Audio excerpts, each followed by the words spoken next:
And how do you do, upstate South Carolina? Hello, America. What up, world? It is, as always, absolutely spectacular to be with you at 6 o'clock in the morning. I am Rob Brown on the other side of the metaphorical glass and the quite literal control board, the gentleman in charge of the ones and twos, the subs and the tweeters, and everything in between. The great one, Lonzo, in the building as well. What up, So?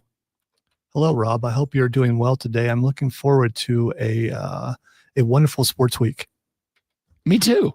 The NBA playoff field is set. The play-in tournament starts tonight. I was looking earlier this AM at the NBA championship odds, and they're weird. There's two clear-cut favorites to win this award. Out of the East, Oklahoma City. Out of the West, Boston. They are 130, plus 135, and plus 150. Strike that. Reverse it. Let's see. In fact, I'm gonna go pull the odds back up here. Here they are. Thunder, Celtics. I've got the Thunder at plus 180, the Celtics at plus 190. Then we drop to, and it's not even the drop from second to third, from the C's at plus 190 to the Cavs at plus 575, almost 6-1. It is the drop from the Cavs at plus 575 down to everybody else. Thunder plus 180, Celtics plus 190, Cavs plus 575, LA Lakers 13-1, Golden State 15-1, Denver and the Knicks 30-1, the Clippers 33-1, the Timberwolves 40-1, the Pacers 66-1. Everybody else is 80-1 or longer. The Bucks are 150-1. The Pistons 250-1. The Grizz 250-1. The Magic 750-1. The Hawks, the Bulls, the Mavs, the Heat, and the Kings 1,000-1. This kind of feels like a year where maybe I just put a little dollar down on everybody in the field. And if anybody that's not the Thunder, the Celtics, or the Cavaliers win this thing, I win money. I could put a 1 unit bet on everybody that's not the Thunder, Celtics, and Cavs. And if anybody else wins it, at the worst, I break even. At the best, I make a bunch of money. This is kind of a weird year. And does it feel like a weird year in the NBA playoffs this year? It feels like whoever's making the odds doesn't know what they're talking about. But of course, really, why is that? The Lakers, last time I checked, I think they're third in the West. Finished third in the West. They did, and the odds are so much. But the Cavs are number one in the East, and they're 6-1 longer than the Celtics at plus 190. Twice as long odds as Boston. I agree. The Cleveland thing, I get there's doubt there because of what a great year they've had compared to years past, and Boston is the more experienced team, and they just expect them to be back where they were last year. But the West, I don't understand hardly any of the West. The West is SGA and the Thunder. They're the odds-on NBA favorites at large at plus 180. The Celtics are plus 190. It is just SGA's ability to put 50 on the board any given night. The problem I have with the Thunder is that, yes, SGA can carry you on any given night and go put up 42, go put up 48, go put up a 50 burger, no problem, and he can do that against anybody. But as I've pointed out a couple of other times, and I do like this team, I think it's a young team, I think it's a team that if they can figure out a way to keep everybody together for a long time, they've got a shot. But if SGA is off, where do I make up those points? Where am I making up those points? Is it Luguentz Dort? Is that the guy I'm leaning on? Dort's getting you 10 a game, but is he a guy if SGA is slowed down, I'm leaning on him? Jalen Williams can get you 21 a game. By the way, he's day-to-day going into these playoffs. Chet Holmgren. I actually like Chet. I think Chet can be a very consistent 2-3 guy for a very long time in this league. I do. Also, he has, unironically, probably the funniest headshot on ESPN. I'm actually going to pull it up on the stream real quick because he is very how do you say, he's very Matt Riddle-ish, if you get my drift. I'm gonna pull up his headshot here on the stream. Great one. Look at that man in this headshot picture. Bro. Definitely a bro look to it. Oh yeah. 7'1", 208 pound. They list him as a power forward. He plays really like a 4-5 hybrid, very Tim Duncan style. The hair adds to it though. It's so on top of his head. Yeah. He's got the blowout up top, but in the picture, my guy looks like they took his headshot at either 3:30 in the morning or 4:20 in the afternoon. If you get my drift. In the room, the party's here, ladies. I love this guy, for the record. I love this guy. Anyway, Chet, you got Chet, who is a good player. 15 points, 8 boards, and a couple of assists a game. Isaiah Hartenstein, who I honestly thought that cat was going to be like the future in New York. They sent him out to Oklahoma City. He's had a pretty good year, 11 points, 10 rebounds. But if SGA is anything other than great, I don't know if the Thunder are that deep. They do have Alex Caruso on this roster for what it's worth. They do have the hustle monster as a 6-man. See, the other thing about that is from the overnight sports media that I've heard preparing for the show and all the TV stuff, I don't hear anything about this team. So there's no hype behind it is what I'm saying. That doesn't mean that they're not going to win at all, but there just doesn't seem to be the kind of hype that there is for other teams. Outside of SGA, there's not really a guy who moves the needle, as the expression goes, right? Like, there's good players. Chet Holmgren is a good player. There's good players on this roster, but there's not anybody to me that really, Luguentz Dort does not move the needle. He's a good player, a consistent player. And I will say one thing I think that OKC has done exceptionally well is I think OKC has done a good job at building around SGA.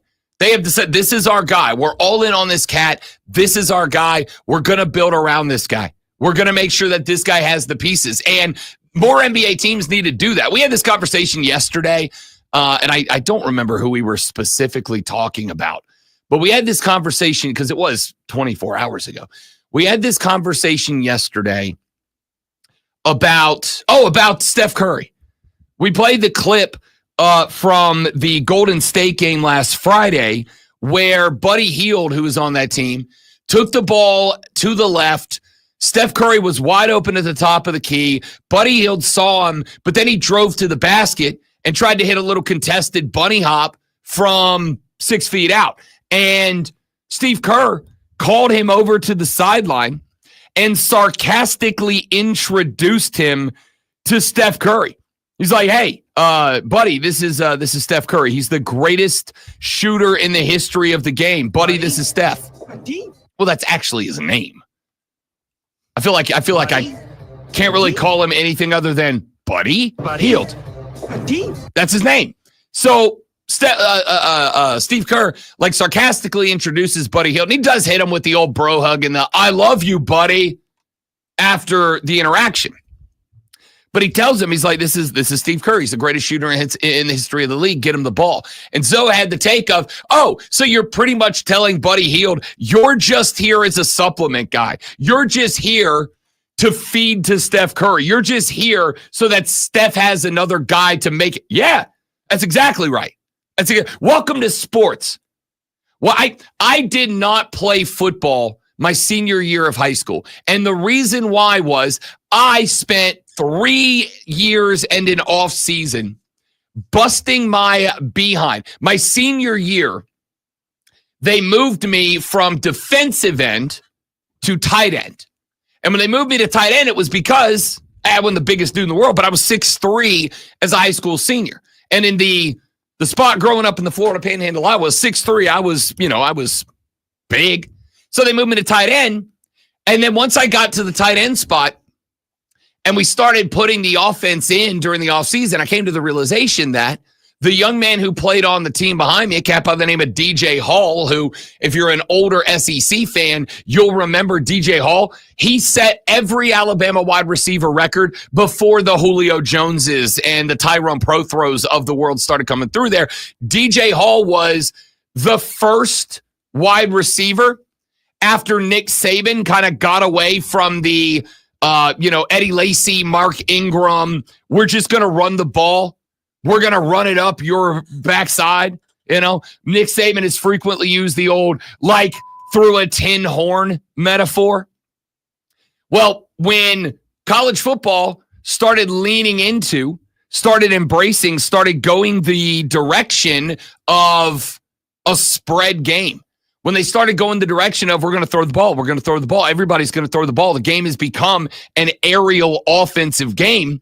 When Nick Saban started to adapt to that mold, DJ Hall was the first guy that went in there as a star wide receiver. I played high school football with this guy. He was a year behind me. He was a junior when I was a senior. And I realized my senior year, our entire offense was just get the ball to DJ Hall.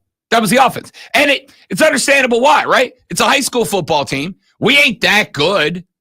Get the ball to DJ Hall. He's your best chance to score. But I felt, and I guess it's because I'm a selfish player, I felt that after 3.5 years of busting my ass to get moved to tight end, and the only reason I got moved there, and I got told this by my tight ends coach, we are putting you here as a distraction. We are putting you here so that they cannot just roll 2 DBs over to DJ. We are putting you in the middle. We're going to have you run dump routes and seam routes so that they have to play DJ in honest coverage, because if they don't, you're 6'3", you're a basketball player. We're going to have you jump up and go get it. But realistically speaking, you might get 2 or 3 footballs thrown your way this year. And I went, do I really want to give up an entire summer, an entire fall, not play other sports that I want to play, not dial in on getting my college applications and my tests and all that I need to do? Do I really want to play football when a coach walks up and goes, hey man, look, glad you're putting in all this work so that you can be a distraction and not actually participate in the offense at all? No, I decided, no, I'm just going to dial in on basketball. I'm going to dial in on soccer. I'm going to dial in on getting accepted to college. That's what I'm going to do. So I quit football. Yes, sometimes, and in a pro. Now, obviously, had my high school been paying me $2 million a year to be DJ Hall's distraction, I would have gladly done it. It turns out NIL wasn't a thing when I was in high school, so they didn't. But that's kind of the thing with Buddy Hield. Like, you are here to be Steph's setup guy, his distraction, his wing guy, the guy that gets the ball so that they rotate to you because they know you are a threat, but we want you to use that threat as a setup for the greatest shooter of the basketball in the history of the game. Well, I look at the Oklahoma City Thunder, and they have built that for SGA. Dort's a good winger. He's a good winger. He's a guy that's got some length. He's a guy that's got some dribble drive opportunity. He's getting you 10 points a game. He shoots 44% from the floor. Good player. His job is to go set up SGA. Jalen Williams, good player, 22 points a game. But Jalen Williams is there to be an SGA supplement. If SGA is getting the double, that's where Jalen Williams steps in and gets his points. That's where he steps in and he gets his points. That's where he steps in and takes over to demand the defense come back to him. They've done a great job, the Thunder, of building a team around SGA. The problem is you get to a point where everybody on the team is built around SGA, where everybody on the team is in their role just to help SGA be SGA and to score 1 billion points. And nobody else has the opportunity. Nobody else has the ability. Like I said, with maybe the exception of Jalen Williams, Dort on a good day, Holmgren if the defense is set up the right way. Nobody else can step in and fill that vacuum if SGA is off. And here's the problem. Boston can do that. If Boston ends up against the Thunder in the finals, they can do that. Because they've got 3 guys that they can adapt the offense to. Tatum, Brown, and White. They got 3 guys they can adapt it to. And they are exactly the type of defense that is not afraid to lock down SGA and go, somebody else is going to have to get theirs. And oh yeah, by the way, we got some pretty good other defenders out there. And we can put a Porzingis down low and defend the rack. Boston's built to beat. the Oklahoma City Thunder, which is why I'm kind of shocked that Oklahoma City is not just the betting favorite, but they and Boston are the top two. And then there is a cliff dive down to number 3. And then after number 3, there's another cliff dive down to 4. And then from 4 and 5, it's not a cliff from 5 to 6. It's a, I don't know. It's a, what's bigger than a cliff? Whatever's the next up of things you could fall off of next to cliff. Skyscraper? I was going to say a chasm. Chasm? Because you see no bottom to it. Void? Yeah, there we go. Abyss? From there down to 6 and 7. It's a wild set of betting odds to me. All right, we're going to talk some NBA playoffs on the show today. We're going to talk some NHL playoffs on the show today. We got 2 games left in the regular season for most of the NHL teams. Our brackets are largely set. There are some seeding issues to be set up down to the wire in the NHL. We'll talk about that. More on this Nico Iamaleava story. We got to get into Peter Burns has weighed in. Chris Doring has weighed in. Greg McElroy has weighed in. I got comments from all of them. We'll address that and more. I am Rob Brown. He is the great one, Lonzo. This is the Rob Brown Show. This is the Fan Upstate. You see. All right, guys, quick live coming right back. Good morning, Brian. Good morning, Kane. Good morning, everybody else. Y'all stay right there. We'll be right back.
We spent most of the time discussing Nico Iamaleava yesterday later on in the show. So I'm actually going to get to the continuing conversation of Nico Iamaleava here in the first hour of the show, so that those of you that are the bright and early risers who maybe had to, what's that thing you got to do? Go to work in the morning. Ugh. I know, the worst. Can add your sentiment here. And I am going to tell you that the Hub City Spartanburger text line is already open at 844-326-3663. You can text the radio program. It is also the same number to call in and be a part of the radio program if you'd like to get on the air and discuss the Nico Iamaleava conversation or anything else, the NBA playoffs, the NHL playoffs, whatever your cup of tea might be this early in the day. Oh, that was close. That was close. Jump on board is the point here. Okay. They're going to go like the hizzy or something. I thought about it, and then I just realized it's too early. So timeline is very interesting for this entire story. Effectively, Nico Iamaleava was a 5-star recruit going through the regular recruiting process, but of course he was doing so within the NIL landscape. The Attorney General of the state of Tennessee went in front of a court, a federal court, and made the argument that college players should have the right to be able to negotiate their NIL deals with NIL collectives. In the old frame, they were not. So the Attorney General of the state of Tennessee goes and makes the argument that guys like Nico Iamaleava should be able to negotiate their NIL rights. The Attorney General of the state of Tennessee wins that argument and that litigation. So a guy like Nico Iamaleava is now able to negotiate his NIL rights. Well, this offseason, after Nico Iamaleava had a lot going positive for the Tennessee Volunteers last year, the offseason goes around and the NIL for quarterbacks, the market, kind of shifts a little bit. It kind of goes up a little bit. Guys like Carson Beck heads to Miami. Carson gets himself a $4 million NIL deal from the University of Miami, which is double the NIL deal of $2 million that Nico Iamaleava had at UT. Guys like Darian Mensah. Who's Darian Mensah, Rob? Darian Mensah is a quarterback at Duke, the basketball school. His NIL deal is reported to be in the neighborhood of $4 million, twice what Nico Iamaleava is making at the University of Tennessee. I'd be willing to bet via conference money, via just being them, that UT's probably got a little more flexibility financially than Duke does, despite their success in the NCAA tournament this year. So Nico Iamaleava then effectively says to Tennessee, I want to renegotiate my NIL deal. I want more cash. You're paying me $2. I'm watching Carson Beck get $4. I'm watching Darian Mensah get $4. I want more money. And this came through the reports I was listening to, reading, watching yesterday. This came through Nico's father. The reports out of Knoxville, Tennessee, because yesterday the conversation was what? Oh, these kids, they're going to be taken advantage of. When you start injecting money, as a matter of fact, credit to him. I was listening to our old colleague and comrade in arms, Mark Ryan, who was hosting on the Infinity Sports Network over the weekend. And he had Jay Paterno on. And Jay, who has been apparently working in the NIL consulting world over the past year and a half or so, Jay Paterno said, one of the problems that you have when you introduce money, scumbags come out. And I know that to be true. I ain't dumb. Okay? So Jay said when you introduce money, NIL money, the scumbags come out, and a lot of these kids are going to be taken advantage of by agents or people pretending to be agents. And that was the, I'll say, reason that Jay Paterno, who didn't say he's anti-NIL, and I'm sure he's not, he's working in the NIL field right now, but that was the reason that he said he kind of has a negative perspective on it. And I don't disagree. But that's true about, again, everything in the world. The more money involved there is, the more scumbags get involved. I love sports gambling, for instance. And I also acknowledge that there is a major problem in the sports gambling world that I feel obligated to speak out about. There's a major problem in the sports gambling world with scumbags who, their 5-leg parlay doesn't hit because of one guy, and they feel like they have the right to go on that guy's social media feed and call him every name under the sun. I've said for years, I hope we get to a point where sports books start blocking guys like that. Scumbags. Yeah, except for Nico Iamaleava is not being represented by an agent right now. He's being represented by his father and his father alone. According to reports out of Tennessee, his father is the one who was pulling the strings on all this.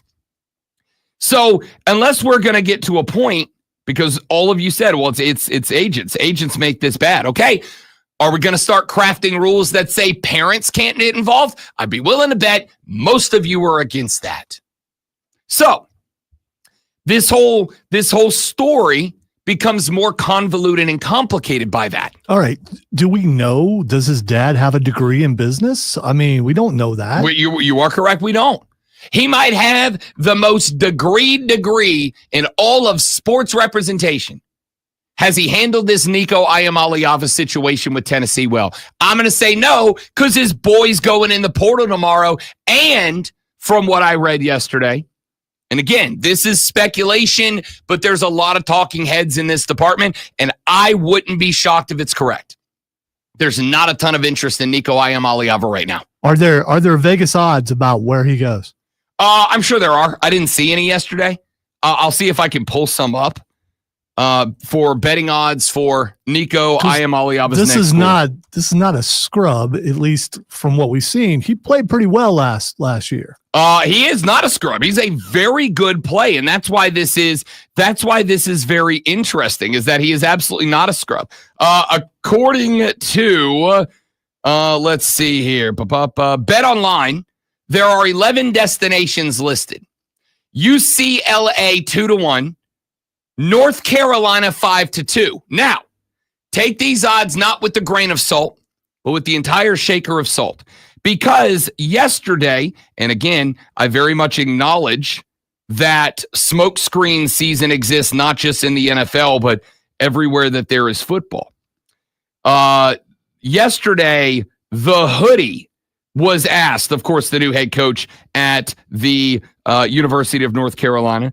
The hoodie was asked yesterday kind of indirectly about Nico Iamaleava. And Hoodie damn sure made it sound like he was like, nope, that's not the kind of cat we want here. That ain't it. So theoretically, North Carolina's off the board already. They were the second shortest odds at 5-2. USC is 3-1, Texas Tech 5-1, Colorado 6-1, Arizona State 7-1, Notre Dame 9-1, Maryland 11-1, Oregon 12-1. Now, again, not grain of salt, shaker of salt. Why? Because there is one more element to this story that has come out. The other element of this story to come out, and again, I think we are kind of waiting on further confirmation about it.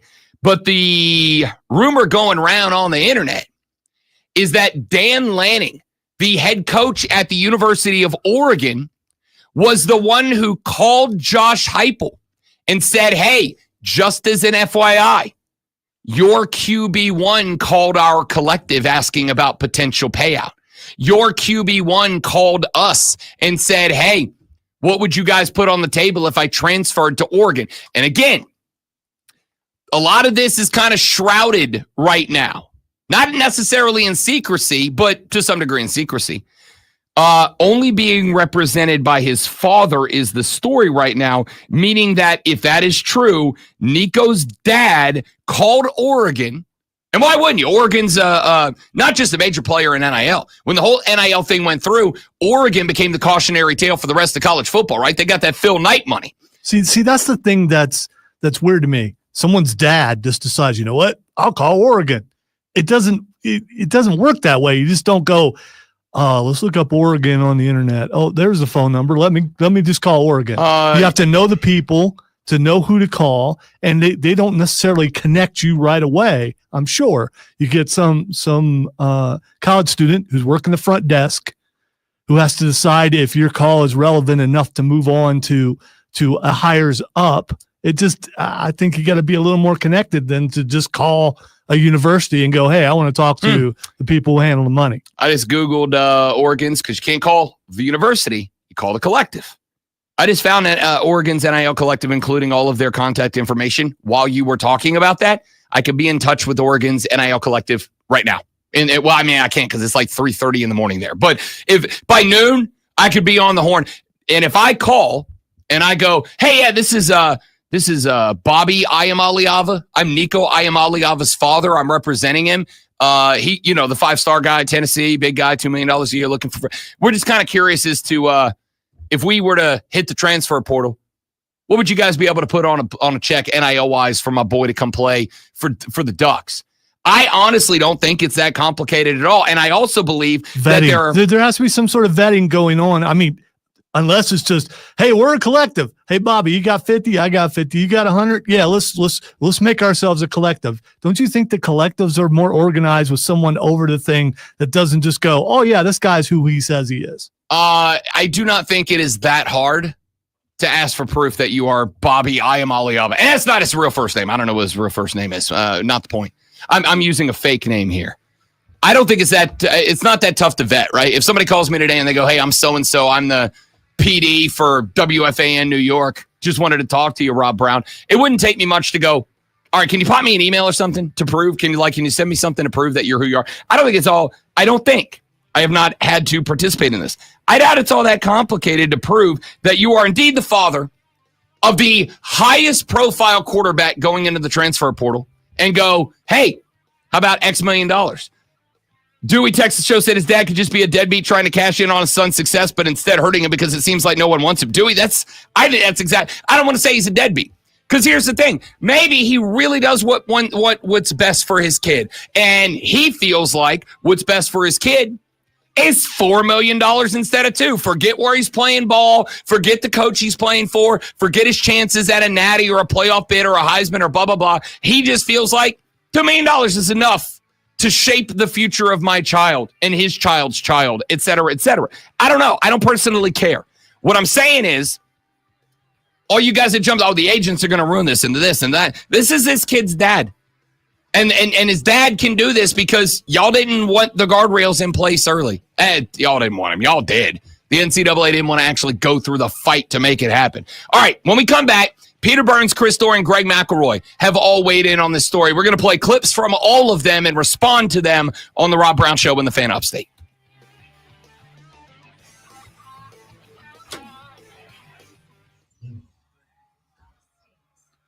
Did you know he has a little brother named Madden? Madden Ayamaliava?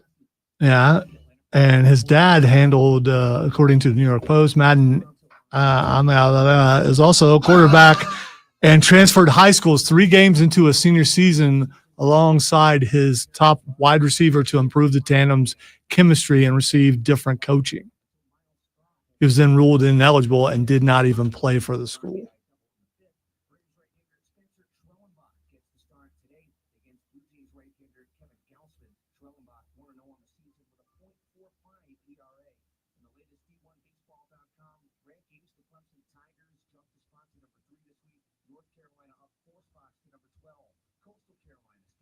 So is this a LeVar Ball thing, or? It kind of feels like it. Now that we know that there's also a brother involved? It does kind of feel like it. 20 seconds. Oh, don't do that, Rob.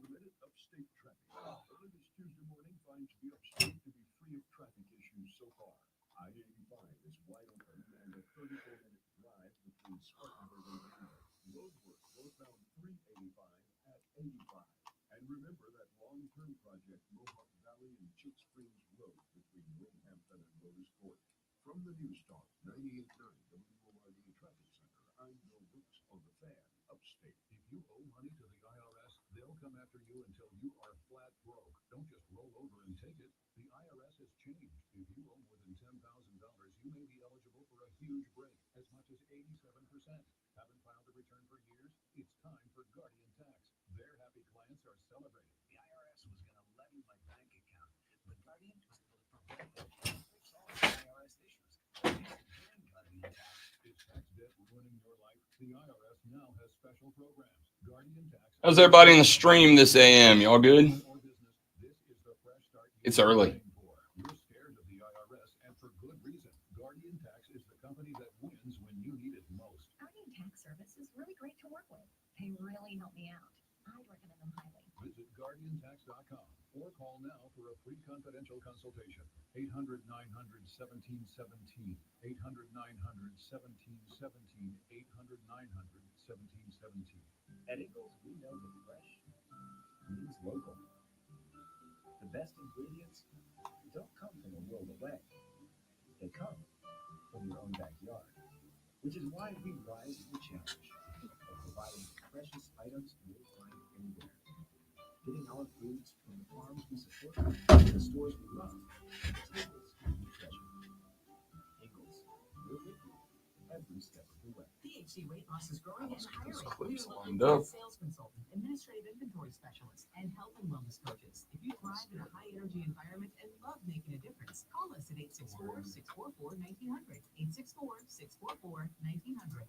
I'm Brian Tedesco, CEO of Wealth Wants America, the pioneers of college therapy.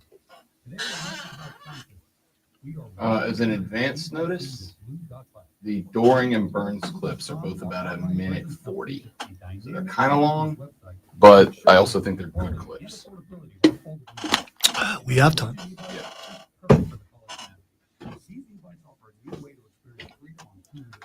No matter your when we needed a top-notch website to match our cutting-edge e-bikes, we turned to AmericanEagle.com.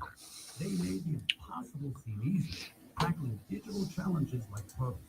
Check out the Blue Dot Bike website to see AmericanEagle.com's amazing work in action. Need the best website in digital marketing solutions? AmericanEagle.com is your go-to. They've been a game changer for us, and they can be for you too. Visit AmericanEagle.com or call 877-WEB-NOW-1. That's 877-WEB-NOW-1. From the Ingalls Market Studio, the State 97.7. always live on the Free Odyssey. Now, the Infinity Sports Network. Jacob, you've come to the right place, my man. Let's go.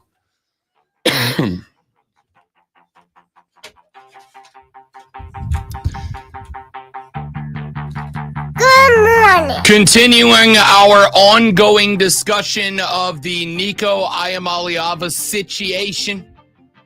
On Friday, late morning, early afternoon, it was announced that Nico Iamaleava, the quarterback last year for the Tennessee Volunteers, had missed out after the University of Tennessee did not jump at the opportunity, at the request from Nico and his father to renegotiate his NIL contract, valued at about $2 million, as he believed the market for NIL in the quarterback sphere had gone up, that Nico Iamaleava, with the spring game for UT being on Saturday, did not attend practice, meetings, walkthroughs, whatever, on Friday.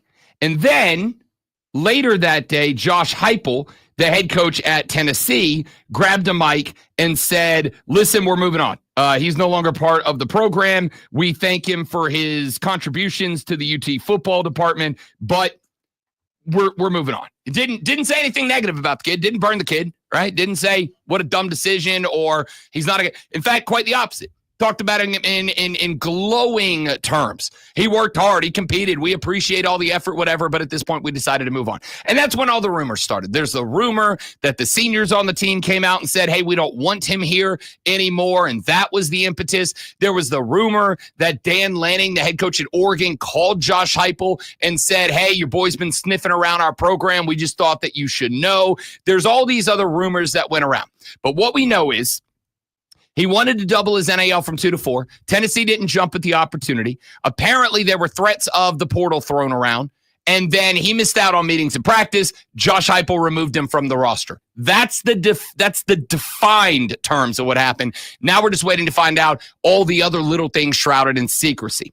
So we talked about it quite a bit yesterday. So did everybody else in the game that has skin in the game. So I'm going to play a couple of clips from you from some of the biggest names in college football talk, and we will respond to them in real time. Let's start with former Alabama quarterback Greg McElroy. That's been the problem for a long time. The players have been able to do whatever they want without any ramifications whatsoever. They hadn't been told no for a number of years now. It's been an arms race. Everyone's desperate to go get to the national championship, to get to the playoff, to improve their situation. So as a result, hey, you can help us win. Fine, we'll give you what you want. But this was really the first time it felt like a program said, you know what, enough is enough, guys. You know, I said it to the guys today.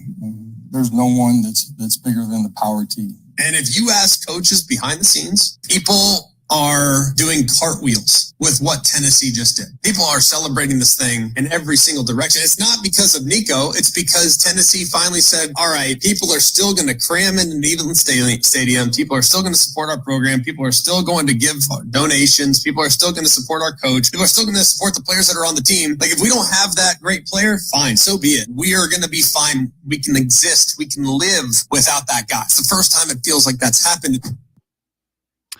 I'm good with that take. Listen, the thing about the market, and we've talked about this quite a bit, it is an open market, effectively. There are, like any other good capitalistic society, there are absolutely and should be limitations on the market. The concept of an uncapped, unregulated market, a true definition libertarian market, doesn't work. Can't work. They inevitably lead to a monopoly. And that is part of the concern about all this that many of you had. You may not have used those terms, but you get concerned about a monopoly where effectively all the money gets concentrated in one place because they have all the players and all the players concentrate the money. And so there's more money and then they concentrate more of the players. And the next thing you know, we got 20 college football programs and nobody else gets to play anymore. So there's got to be regulation on any market. That you can't have a true, genuine, in my opinion, a true, genuine, libertarian, unregulated free market. It can't work. It may take longer, but an unregulated market leads to a monopoly. So Greg McElroy is saying that since the beginning of NIL, because the NCAA, a feckless, toothless organization, did not have the stones, the rocks, the cojones to fight, to put in regulations, protocols, guidelines. They just put in some like very baseline ones. Players have been able to do whatever they want. And my defense has been, it shouldn't be the players you go after. In what world do any of us not take everything we can get in compensation that's on the table, right? Most of us have had to negotiate a contract, have had to negotiate compensation. You go and you negotiate your benefits. Oh yeah, we'll give you 10 days off. And I'd really like 15, please. We'll give you 10. All right, fine. I'll take 10, but I want X more thousand per year on my salary for it. Whatever. That's how the real world works. And McElroy's saying that as long as NIL has been around, these schools have by and large just given the best players whatever they want. And this does feel like the first time that a school has said no. Now, will it matter? I don't know. It doesn't matter if, and we talked about this yesterday, it doesn't matter if another school jumps at the opportunity to grab Nico and gives them $4 or $5 or $6 million. I was kind of sarcastically saying yesterday, like, oh, maybe Lonzo's Buckeyes need a QB, right? They got money. Maybe they come off of 4. But it's really any school. UCLA, USC, LSU, whatever. If any school calls Nico tomorrow when the transfer portal opens, and we will have eyes on the portal throughout the show tomorrow and look at the first day news, if there is any, on Thursday's show. If a school gets on the horn with Nico's old man tomorrow and they go, we got $5 million in NIL money ready to go right now, then here's the reality you're not going to like. There's no justification for guys like Nico who value the money over affiliation with a school, wearing a particular uniform, playing for a particular coach, whatever. If a player's number one priority is NIL money, that's the number one priority is NIL money. And somebody picks up Nico and gives him what he wants, 4, 5, 6, whatever it is, $1 million, then there kind of remains no impetus for players not to do that in the future, right? It's kind of, we talked about this. It's kind of like the NFL. If a guy gets in a lot of trouble in the NFL and he's removed from a team goes, hey, that type of behavior is not reflective of who we are as an organization. So they're no longer on this team. And they sit out for a month or two, and then another team calls that guy, gives that guy a contract, and says, you know, we believe in second chances. And we had extensive conversations, and this guy understands the mistakes that he made, understands why his behavior was problematic, and he assured us that he's gonna be better. And we believe in second chances, so we're giving him a new contract bigger than his last contract. What's the impetus for that guy to not be that way? Because it doesn't matter where the $4 million, $5 million is coming from. It just matters that it's coming. Doesn't matter if it's coming from Tennessee, Ohio State, LSU, Georgia, whatever. It just matters that he's getting it to a guy like that. So what's the impetus for change if another school gives him that contract? That's what I'm waiting to find out next. All right, appreciate Greg McElroy there. Let's go to Chris Doring. The people that I blame the most are the adults. The adults when it comes to the NCAA. The adults around Nico. I don't necessarily know if this is Nico doing this as much as it is your family and advisors that are pushing him in this direction. But the thing I think that upsets me the most, and I've talked to you about this before, PB, it's entitlement. You know, entitlement as it relates to, you know, these guys didn't do anything.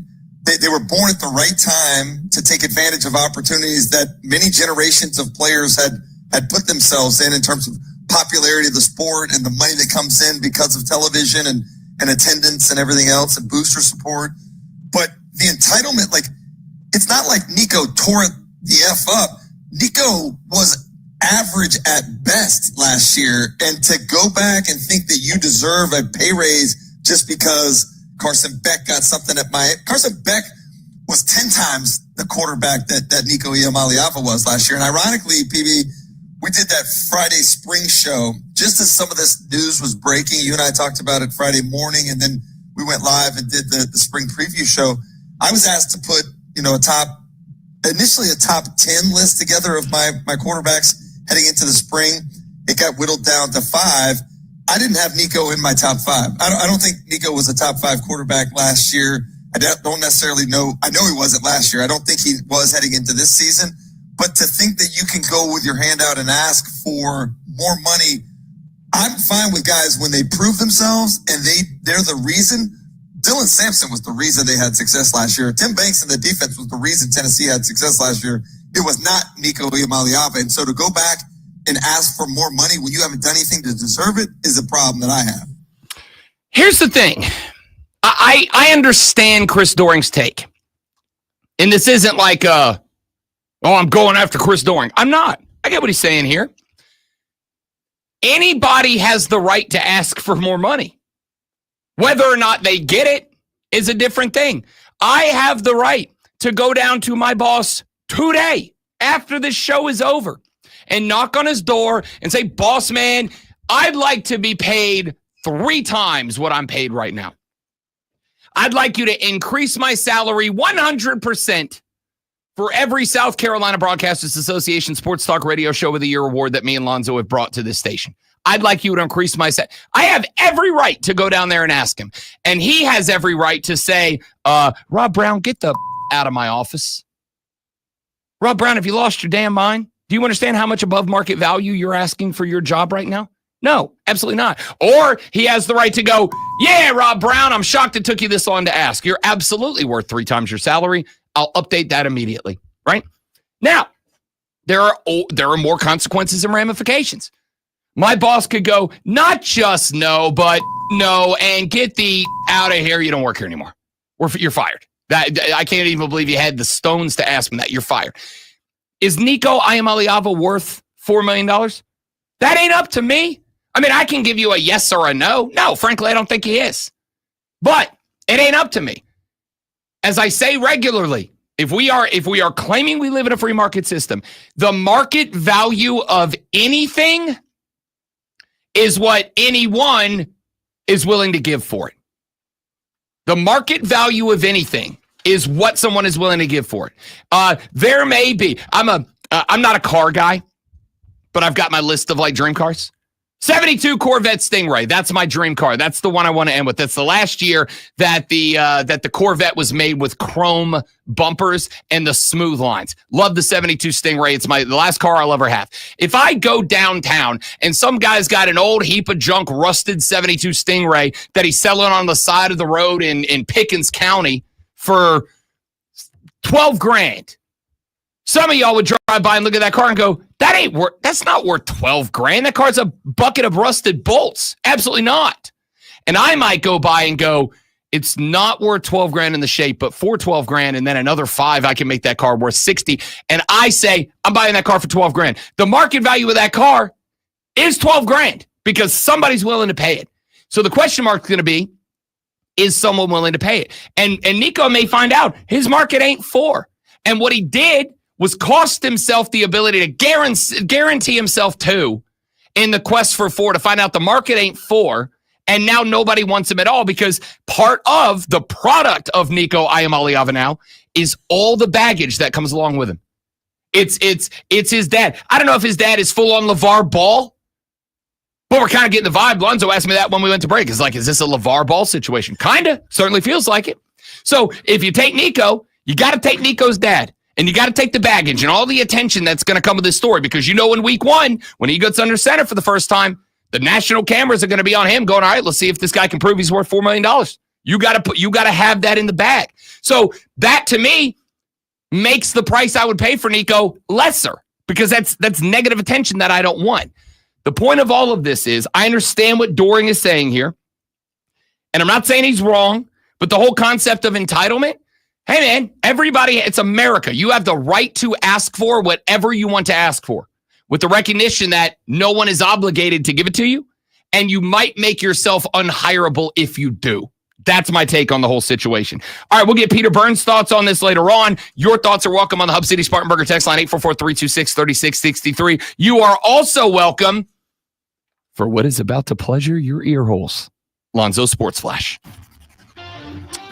Ew. The Atlanta Braves picked up win number 5 over the Blue Jays in the series. Panic averted opener last night, 8-4. Grant Holmes went 7.2 innings, giving up just 2 hits and 3 earned runs. The Atlanta offense was powered by Sean Murphy with the 2-run shot in the first and Austin Riley with the 3-run blast in the third. Series continues tonight at 7:05. Dallas Cowboys opened their voluntary offseason program yesterday, and Pro Bowl pass rusher Micah Parsons was in attendance despite awaiting a new contract. Parsons has skipped the workout the last 2 years, but attending this year despite minimal conversations over the past few weeks. The NBA play-in tournament begins this evening with Atlanta at Orlando at 7:30 and Memphis at Golden State at 10. The Oklahoma City Thunder are the betting favorites to win the NBA title at plus 180, followed by Boston at plus 190, and then a steep drop-off to Cleveland at plus 575.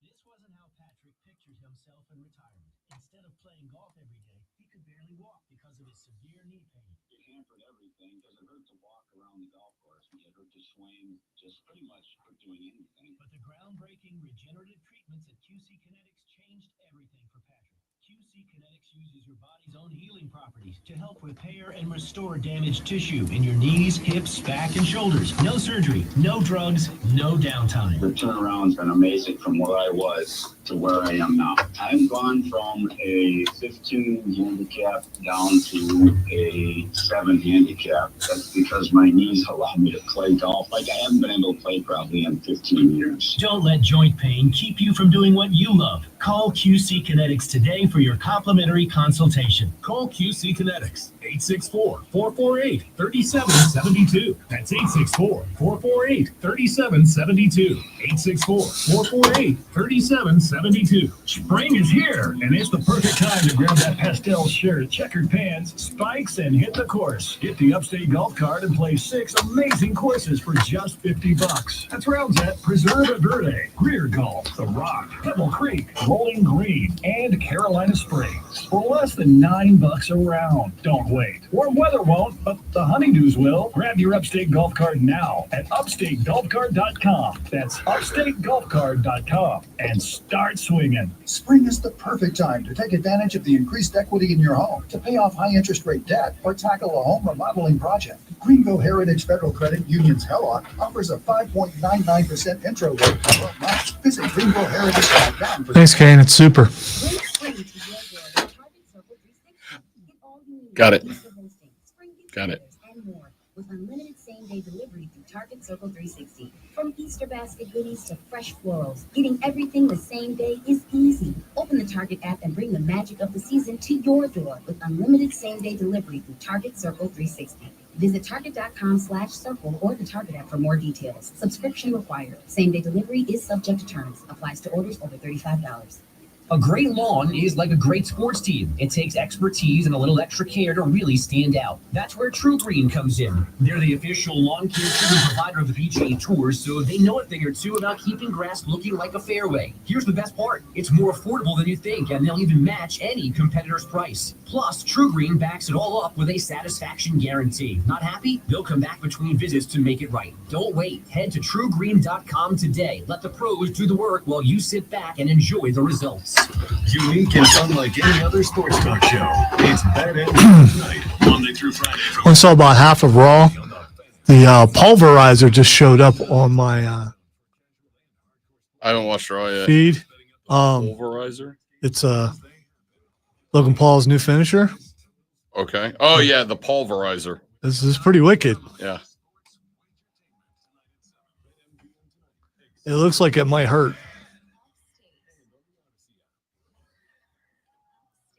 I have my Batman shirt on under my work shirt. One of us. One of us.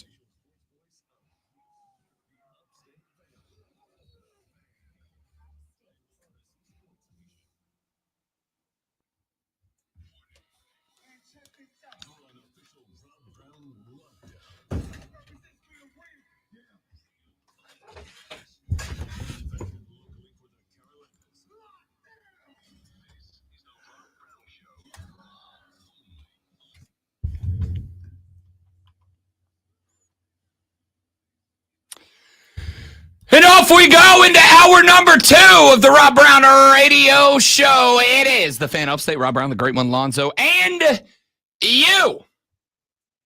The Hub City Spartanburger text line open 844-326-3663, 844-FANFONE. The text line is there for you. The call-in number is the same, 844-326-3663, 844-FANFONE.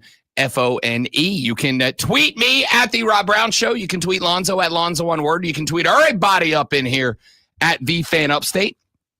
If you'd like to get at us in that direction, you are certainly welcomed and encouraged to do so. You can also email me, rob.brown@thefanupstate.com. rob.brown@thefanupstate.com. We are kind of bouncing all over the place today.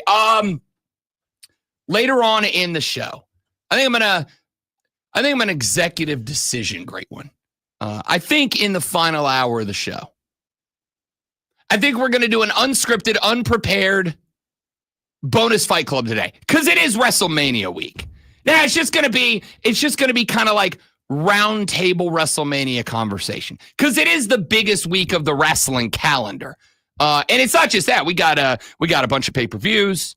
Everybody's getting in on the act. We got WrestleMania this weekend, 2-nighter, Saturday and Sunday with some big stories we got to get to. So I think in the final hour of the show, maybe at 9:20, unscripted, unprepared. Lonzo didn't know this was happening because I didn't know this was happening until right now.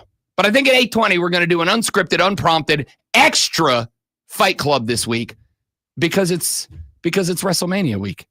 It's wrestling Christmas for those of us who get into America's purest art form. So stick around for that if you're a wrestling guy. You've stuck around for this. If you're a sports guy, especially if you're a sports guy or gal that's got to go into an office this AM, that's got to talk sports this AM, that's got to get into the conversation so that you can actively avoid work and do what you want to do, you're going to talk about sports. You're going to need to know what's going on when you talk about the sports. And that is why every AM we do this. Are you ready for the playbook of the peculiar, the almanac of the absurd, and the encyclopedia of the extraordinary? Well, you better be, because we're diving headfirst into the 3 top stories that will have your coworkers say, "Oh no, don't start," before they take their first bathroom break. No. Here we go. Welcome to the water cooler cheat sheet on the Fan Upstate. The water cooler cheat sheet, the top 3 sports stories you need to know before you get to the office this AM and start talking sports with your friends, family, coworker, or your dog, whoever you spend your workday with. I'm still very teamwork remote if you can. I guess I'm new school like that. But whoever you talk sports with, this is what you'll be talking about. Let's dive right in with item number 1. Paige Beckers has added to her list accolade. She becomes the number 1 overall pick in the WNBA draft, which took place last night. The Dallas Wings, coming off of a 9-31 season, had the number 1 pick, and it took them precisely and exactly 0 seconds to claim the point guard off of this year's college basketball national champions, the UConn Huskies. Paige Beckers goes number 1 overall. She got into a conversation last night. You a Tex-Mex guy? Of course. I love Tex-Mex. I don't think I know anybody who's not a Tex-Mex fan. Paige Becker's now a Tex-Mex fan. She said the most excited thing the most excited thing for her in getting down to the Big D, and I do mean Dallas, is learning about I don't know. Why do you have to learn about Tex-Mex? Like, is Tex-Mex not popular? I mean, I guess it is Connecticut. I don't know what the Tex-Mex atmosphere is up there. Well, I left Ohio like half a lifetime because ago. they didn't have Tex-Mex? But that might have been one of the reasons. No, I had never heard of Tex-Mex till I came down this way. Really? Yeah. I mean, I guess it's somewhat I think there's regional. also a thing where you might be eating Tex-Mex and not know that that's what it is. You know what? That might be more true. I think a lot of people think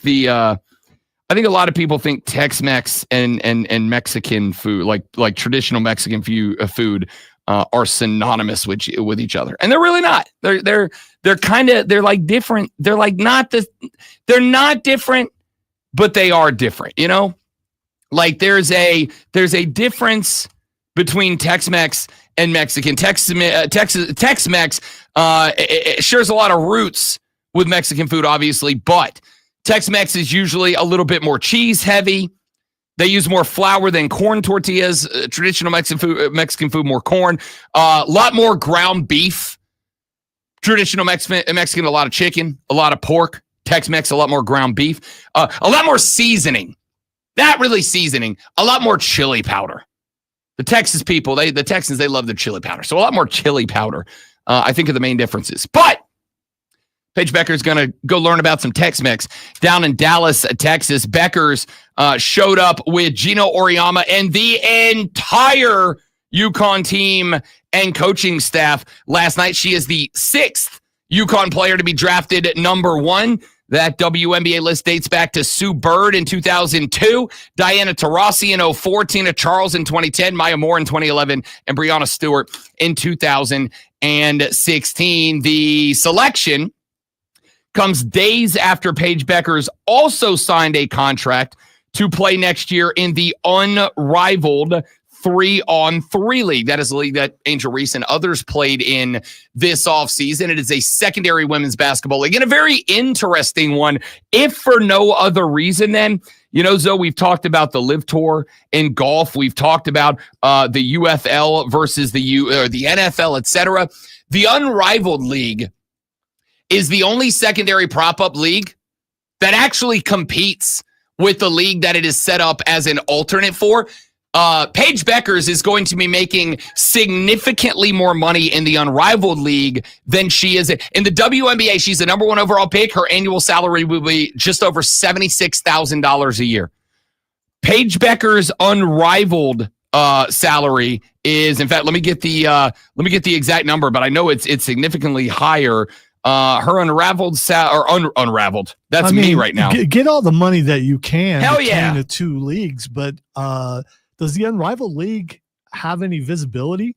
I mean, where do you watch that at? I think it does. I found it this year. I mean, it's on a couple of different networks. I think ESPN had it on this year. I can't find the exact contract that she signed, the value of the contract for her unrivaled deal, but it is expected to be dramatically higher than the $78,831 she is set to earn in her first year with the WNBA. I've said this a couple of times, like the WNBA we know has over the years been supplemented by the NBA, but I would also make the argument, you go back last year, it got more attention than it's ever gotten. You had celebrities showing up. You got celebrities buying investments in ownership of the team. You got my man Ted Lasso showing Jason Sudeikis showing up at WNBA games and hitting the Ted Lasso dance on the sideline. Like it has become, I'm not going to say it's anywhere near the top leagues in the United States right now. It is obviously not, but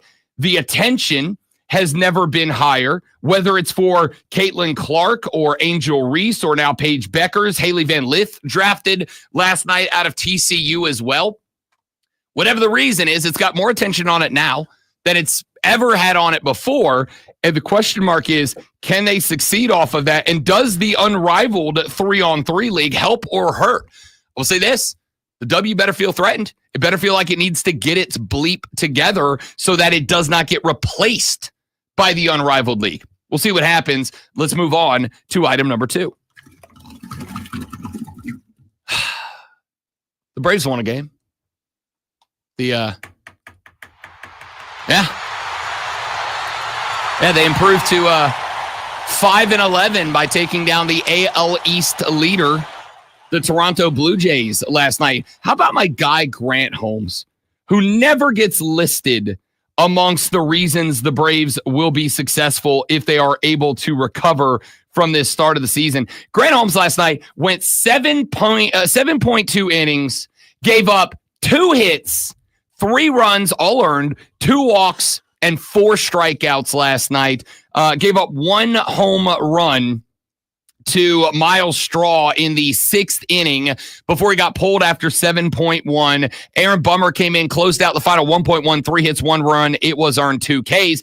The offense for Atlanta, driven by Sean Murphy, a 2-run shot in the 1st inning. Austin Riley had a 3-run shot in the 3rd inning. The Bravos were up 4-0 very early before they put up a 4 spot in the 5th that took them to an 8-4 win over Toronto last night. Now, again, I'm not going to sit here and go, there we go. There it is.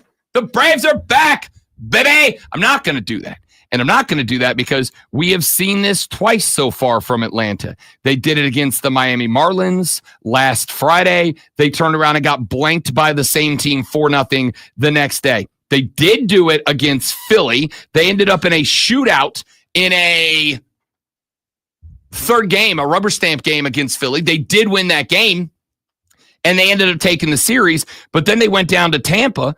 They had 1 game where the bats were alive, 2 games where the bats went to sleep again, and they lost the series to the Rays 1-2. This is a good start against Toronto. They will continue this 3-game series tonight at 7:07. I am not going to start getting excited about a return of the Atlanta Braves unless and until I see them do it multiple games in a row. They got a 7:07 game tonight with Spencer Schwellenbach. If they are able to get it done tonight, and Schwellenbach has continued the momentum he had last year into this year. He has been the best pitcher on the bump so far this year for the Atlanta Braves. If he can get them a win tonight against Gossman, that's a big win for Atlanta. Got to give him some run support, but if he can get the win tonight over Toronto, that's a big win. Why? Because at 1 o'clock on Thursday, or excuse me, to 1 o'clock tomorrow, Spencer Strider back on the bump. Now, because I got my man Jacob who just popped up here in the Facebook chat and said, I am excited about Strider tomorrow. So am I, Jacob. Despite my whatever feeling you want to call it about Atlanta right now. Not good. I'm excited to get Strider back because one of the only ways this team is going to recover is if Spencer Strider comes back and is, Spencer Strider after a major elbow surgery. Is that optimism? Am I sensing? Do I hear optimism in your voice? No. What you hear the panic is button has already been hit. Can you take that back? What you hear, great one. What you hear is not pessimism. It's not optimism. It's just not. You know what it is? It's my favorite emotion. Apathy. It's apathy. I feel that it is a good thing to be apathetic about most things. Why? Because apathy doesn't drive you in any particular direction. Apathy allows you to sit back with no expectations, with no goals, just to go, I'm going to wait, I'm going to see, I'm going to find out what all of the details are here, and then I'll make my plan. I'm not going to plan to get excited that Spencer Strider's back, because what happens if he comes back and that elbow surgery, he's just not the same guy? What happens if he comes back and he's not the force he was before he left? I don't know. Then if he comes out and he gets hammered tomorrow, it's like, all right, I guess we are where we are. It's not negativity. What if he's like 70% of what he was and having to work his way back? I'm good with 100? that. If he comes out tomorrow, let's say he gives us 5 innings, 3 hits, 1 earned run, 2 earned runs against a plus 500 Blue Jays team that's leading what I think is a pretty good division in the AL East, then I would go, okay, I'm going to remain apathetic. We'll see in a month from now. If Strider's next 2 games, he's getting progressively better game by game, great. Maybe I feel a little bit of optimism right now. But apathy to me is perhaps the most important emotion, because optimism drives you to make decisions, determinations, and take action based on a desired outcome. Not always a great idea. Pessimism does the same thing. Not always a great idea. Apathy means you're not going to do anything. I'm not going to get excited about Atlanta, but I'm not going to sit here and go, like I have been. I was going to say, you already did that. Yeah, a couple days ago. Item number 3. The NBA play-in tournament begins this evening with our 7-8 matchups in both the East and the West getting started. Atlanta is at Orlando tonight. Memphis is at Golden State. Then tomorrow we have our 9-10 matchups of Miami at Chicago in the East, Dallas at Sacramento in the West. On Friday, the losers of tonight's 2 games will play the winners of tomorrow's 2 games. The winner of those 2 Friday games will get the final playoff spot in both the East and the West. The NBA playoff odds have dropped, and they are very interesting. The Oklahoma City Thunder are your odds-on favorite to win the NBA title. They are plus 180. However, they do have a back pocket contender. The Boston Celtics are plus 190. There is a massive drop-off after that. The Cleveland Cavaliers, plus 575. Then there's another massive drop-off after that. From the plus 575 of Cleveland, you go down to the Lakers at 1,300, 13-1. The Golden State Warriors at 15-1. Then the odds get twice as long to go down to the Denver Nuggets at plus 3,000. That is 30-1. That is the same odds as the New York Knicks. Are the Nuggets bad, or is this they fired Michael Malone and their general manager 4 games before the playoffs started? Are the Knicks bad, or is this they've got injuries, they've been banged up, and we don't trust Tom Thibodeau to screw it up in the playoffs again? He was the one, and I don't think it was fair, but he was the one who took the heat for the Knicks last year in the playoffs, playing the wrong guys at the wrong time, the wrong sets, the wrong rotations, whatever. Why is it that there is a drop from LA at 13-1 and Golden State at 15-1 to Denver at 30-1? Lonzo, can the Nuggets beat the Warriors in a 5-game series, in a 7-game series? I think so. I do too. So how are they 15 and the Nuggets are 30-1? When they have A man who averages a triple-double in Nikola Jokic. Golden State doesn't have that. Yeah, they got the best shooter in the history of basketball, but they don't have a triple-double, a walking triple-double. I don't know. These odds are where we're going to evaluate them further later on in the show, but we got to run to a break. When we come back here in just a moment from right now, I've got some more Braves talk I want to get into based on what happened last night. We'll get some more Nico Iamaleava in here. Peter Burns had some thoughts that I thought were very interesting from the SEC network. We'll hear what he had to say and react to that in just a few minutes from right now. Jay Bilas had a comment that I thought was pretty interesting that I wanted to get to later on in the day. Matt Rule had a diatribe in connection to the Nico Iamaleava story as well. So we'll have a focus on that, but we'll get some more NBA playoff field in here. We'll get some Major League Baseball, college football spring games, and maybe some way too early spring reactions. All that more coming up when we return. He's Lonzo. I'm Rob. You're listening to The Rob Brown Show. Ladies and gentlemen, it is the Fan Upstate.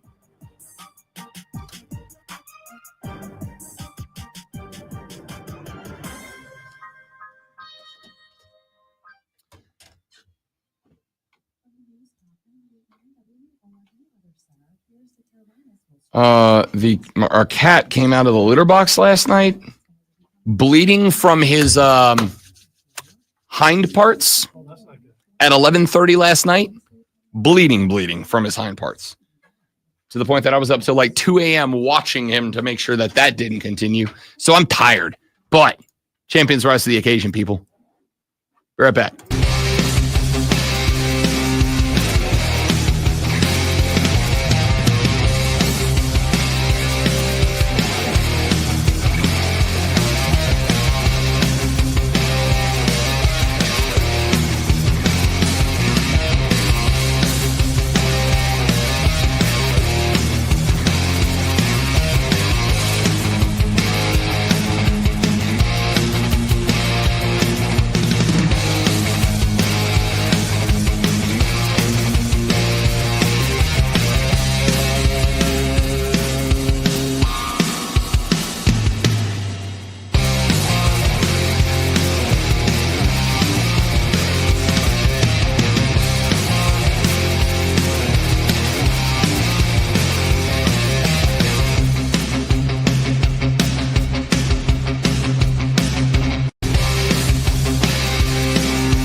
All right, thanks for hanging in there, people. We're back. Tonight I'm doing my first ever draft, and it's going to be a TS Media 0.1.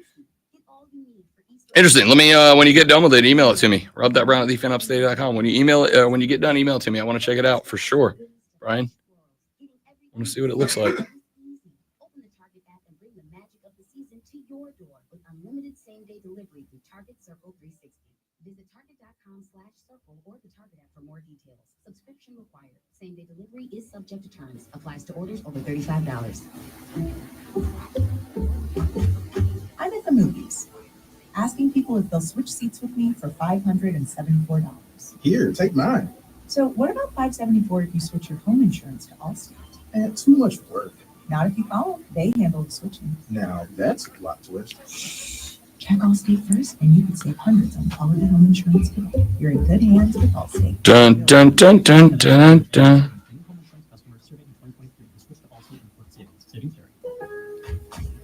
The Ego Power Plus Savings Event is on at Lowe's. Right now, get a free select Ego 56-volt battery with purchase of a select trimmer, blower, or mower kit. That's a $299 value. Plus, shop today for new and exclusive items you need for your lawn. So get ready for spring with the latest in innovation from Ego, the #1 rated brand in cordless outdoor power. Only at Lowe's. We help, you save. Offer valid through 4/16. Selection varies by location while supplies last. The PGA Tour is all systems go, and so is the new show, Early Wedge, on the CBS Sports Podcast Network. Join Sportsline experts Sia Najad, Mike McClure, and Eric Cohen alongside myself, Rick Gaiman, Patrick McDonald, and Jason Silva 5 times per week. The Early Wedge provides the best information for DFS lineups, outright selections, and so much more. Follow and listen to Early Wedge in the Early Edge feed on the Odyssey app or wherever you get your podcasts. Can't wait to hear what's next on Wire to Wire with Cole and Diesel. Tell me what's coming up. One of our Tolos sparked the debate on Monday's show. What does your top 5 all-time golfers look like? With the NBA playoffs set to begin, the question is the format we have the best way to do it? And so much more to unpack with this wild Nico story out of Tennessee. We want to hear from you as well. Peter Burns one. Play that. Later.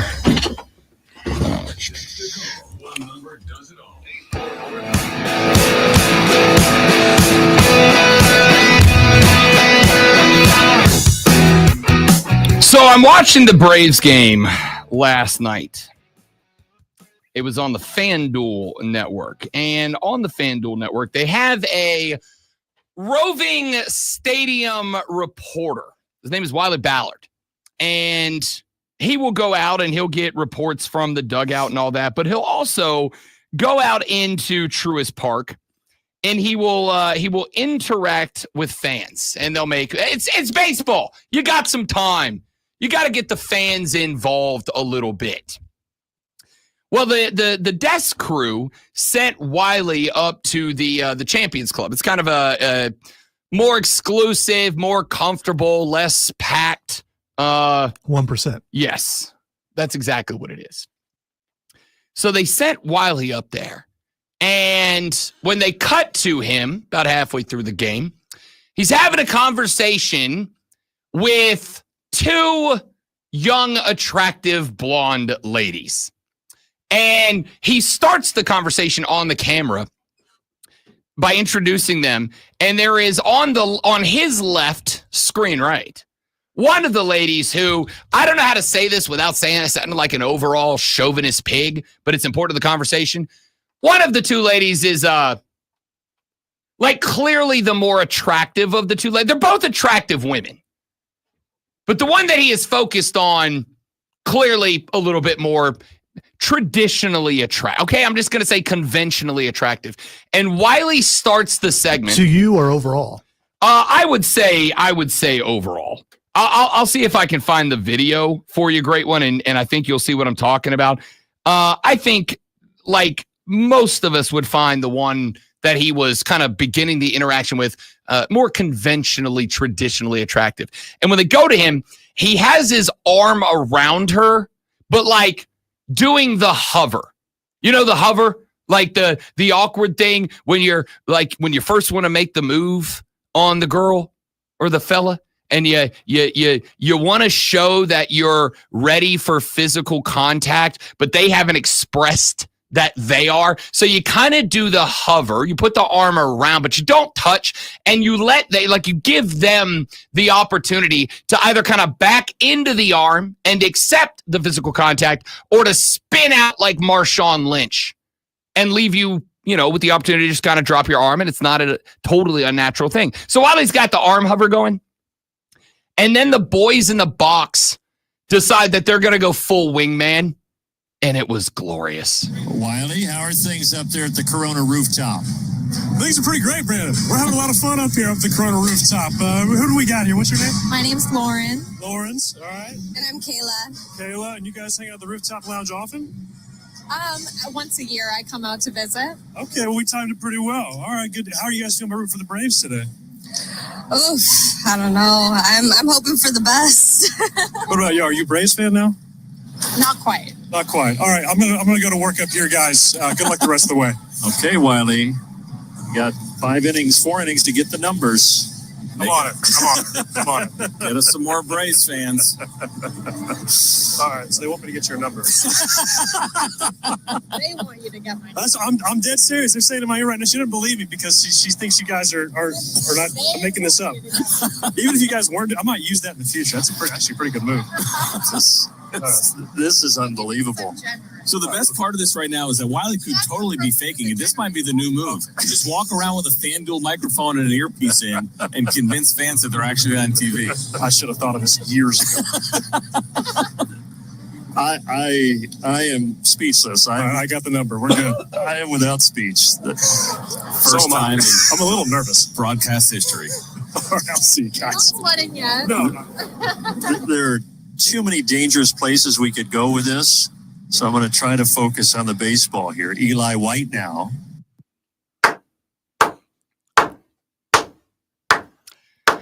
Good on everybody in this situation.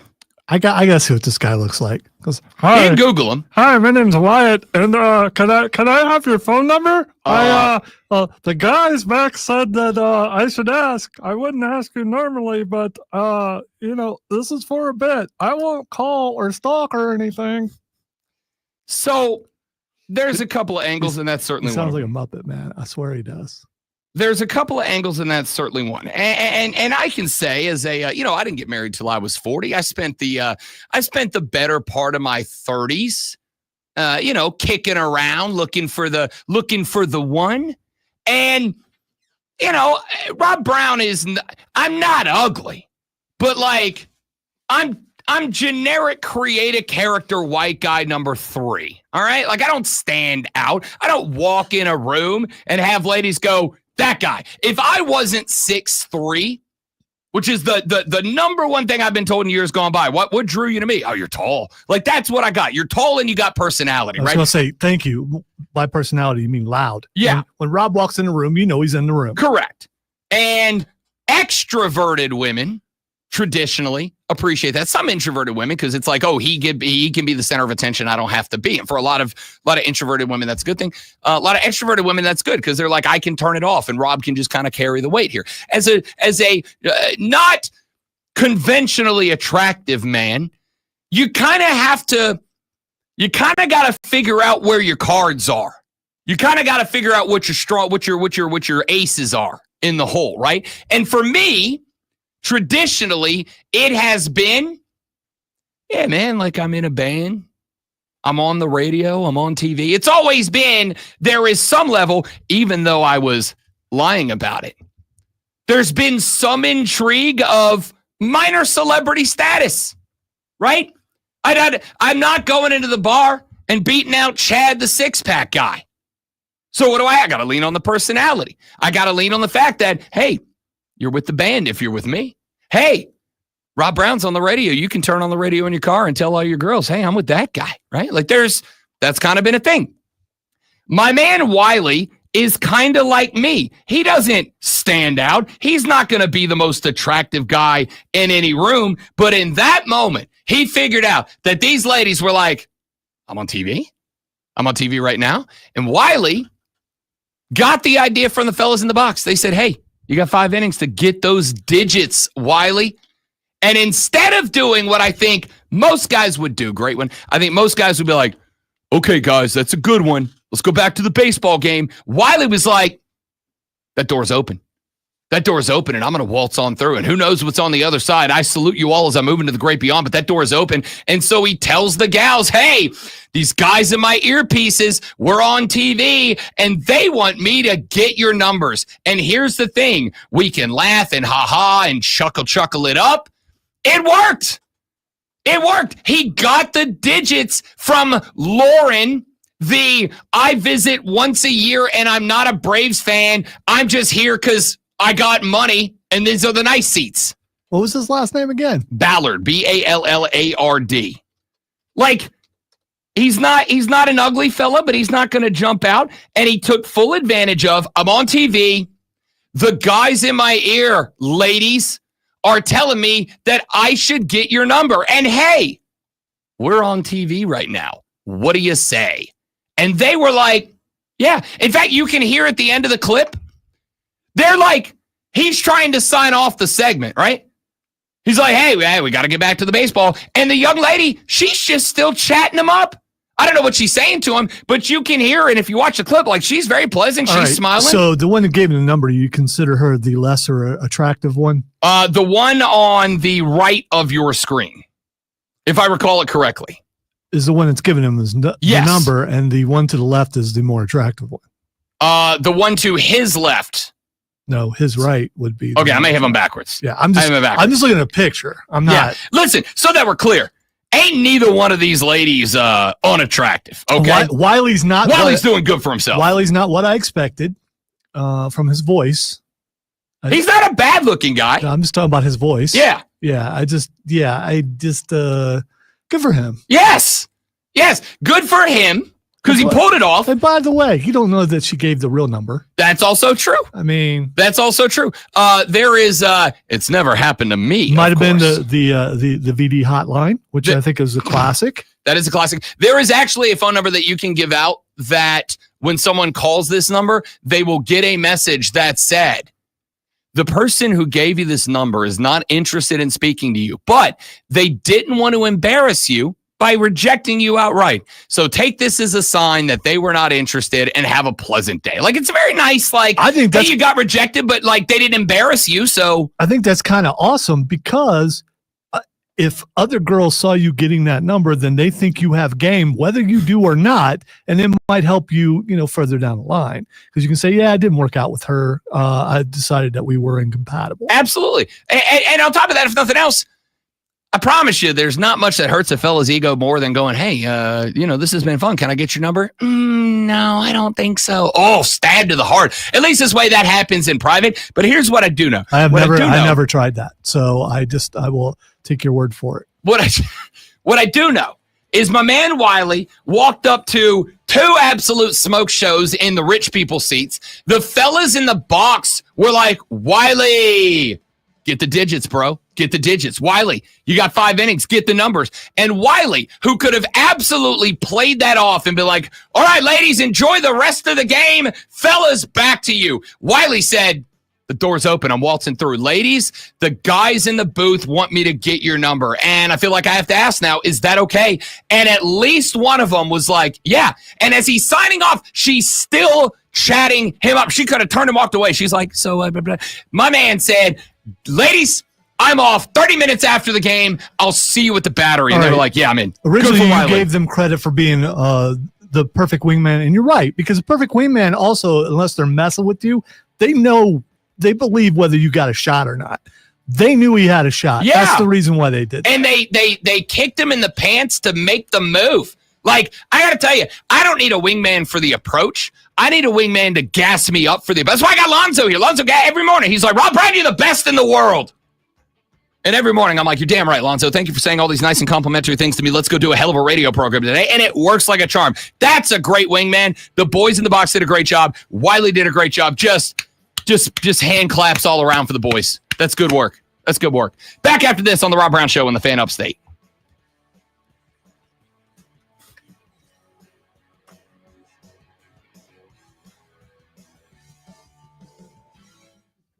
Just trying to get your attention for teeth. Oh, yeah. I mean, that's the only one that you didn't, but still. That would be the only one that he hears. In Toronto on Monday. Atlanta now 2-9 away from home, 5-11 overall. They're going to turn around with a rough start to the season. Austin Riley hit a pair of home runs and drove in 5 RBI. Ready, Grant Holmes didn't allow. Hey, listen, if you get one of the fellas that's willing to give you the gas to make the move and it works out, even if it doesn't work out, just the gas to make the move is important. Did you mean for you, Brian? Because you said to you, and that's no. He means like gassed him up, like he gassed me up. Okay, yeah. Okay. I thought we were still talking about the not make the thing. approach, but hit the gas. Sometimes I just need somebody to hit the gas for me. That's all. I never was. I don't have to be anymore. I never was comfortable with approaching women. Like it wasn't in my skill set until I got into a band. And once I got into the band, then all of a sudden it started being like, okay, all right, I'm kind of a dude. But it took me a long time to get comfortable with that. And sometimes it takes one of the fellas to give you that gas. All right, like, dude. The video popped up, and he was already leaning into the other girl. He starts the segment with like the arm out. Yeah, and you could tell who his favorite was, and that's the one he continued to talk. 100%. That's the one he got the digits from too, if I recall correctly. Yeah, it is. Like, again, when Rob Brown was a younger and more formidable man, I would be the dude that would sit at, like, after a show, I would sit at a bar, and women would approach me and they would talk to me for 10, 15 minutes. And then I'd be like, okay, have a nice night. Goodbye. And I would just walk away. And it took a while for the fellas to be like, hey, dumbass, like, she's trying to engage with you and you're just walking away. What are you doing? Some of us are just morons and oblivious. And I'm not saying that Wiley is or wasn't. I'm saying the boys in the box were not giving him the opportunity to walk away from that conversation without knowing exactly what was possible. And I respect them for that. I know it's weird, and you looked at me a certain way, but I never ask a girl out. How did you score your first date with Miss Lisa? Was it an arranged marriage? No. Okay. I've Did she ask been you out? on multiple dates with a bunch of people. No, she just came over and started hanging out. Well, I respect that. You know what? I take that back. One day, it wasn't a date. I needed someone to go see a movie with me because all my friends went. She was at my mom's house, and I was like, hey, you want to go see the movie with me? It was no intentional. She was at your mom's house? Yeah, she was a friend from my mom from church. Okay. Church people hang out different for sure. ages, you know. All the other dates, though, I never with other people never ask. So I played you some clips so far this morning from Chris Doering, from Greg McElroy about this Nico Iamaleava story and their thoughts, their opinions on it. I'm going to play you one more. This one's from Peter Burns. And this one, to me, you had Chris Doering saying it was the adults who failed Nico. Nico's taken the punishment, but it was the adults who failed Nico. And the sense of entitlement off of Nico is a negative. I responded to that.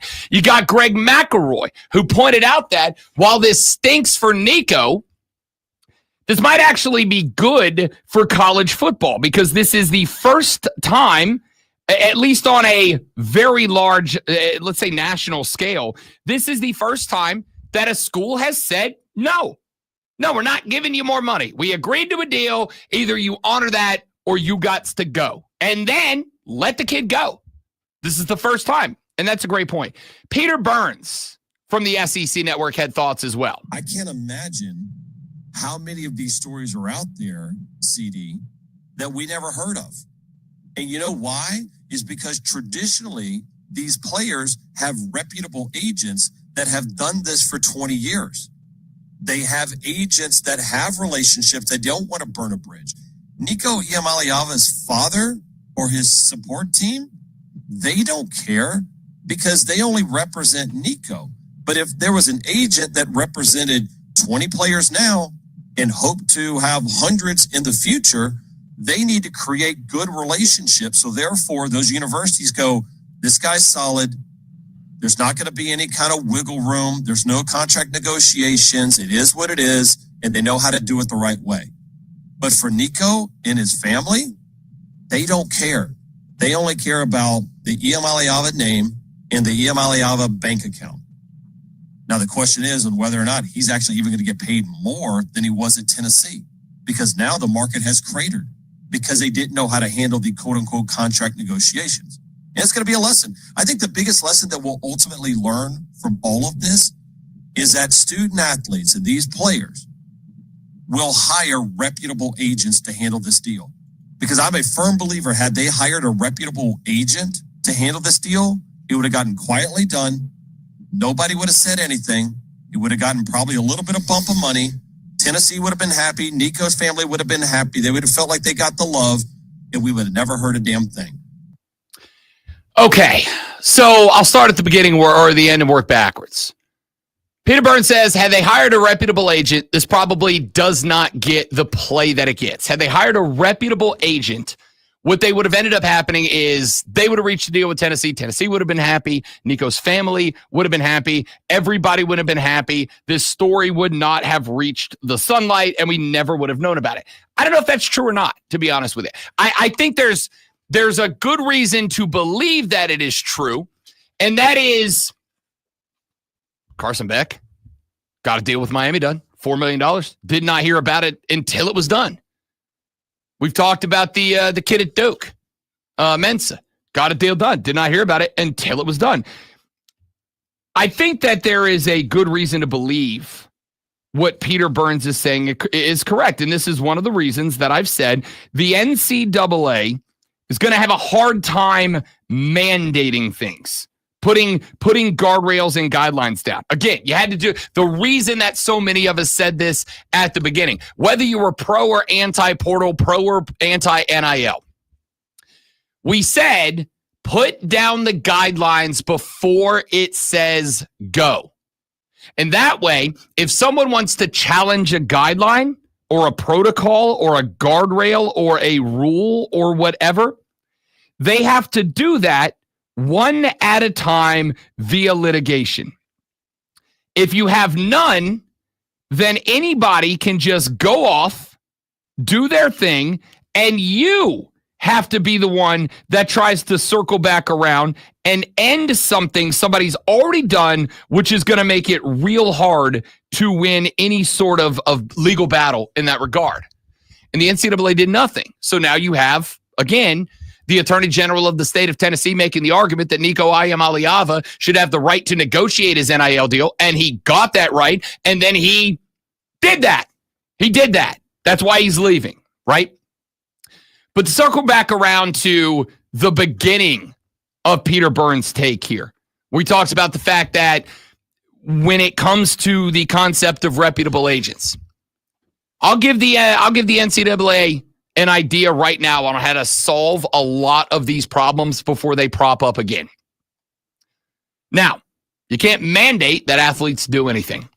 You can't mandate, you can mandate that athletes do some things, but in this regard, what I'm going to say here, you can't mandate that they do anything because the NIL business side of things has kind of grown outside of the scope of the NCAA because of their failure to do anything about it for the beginning.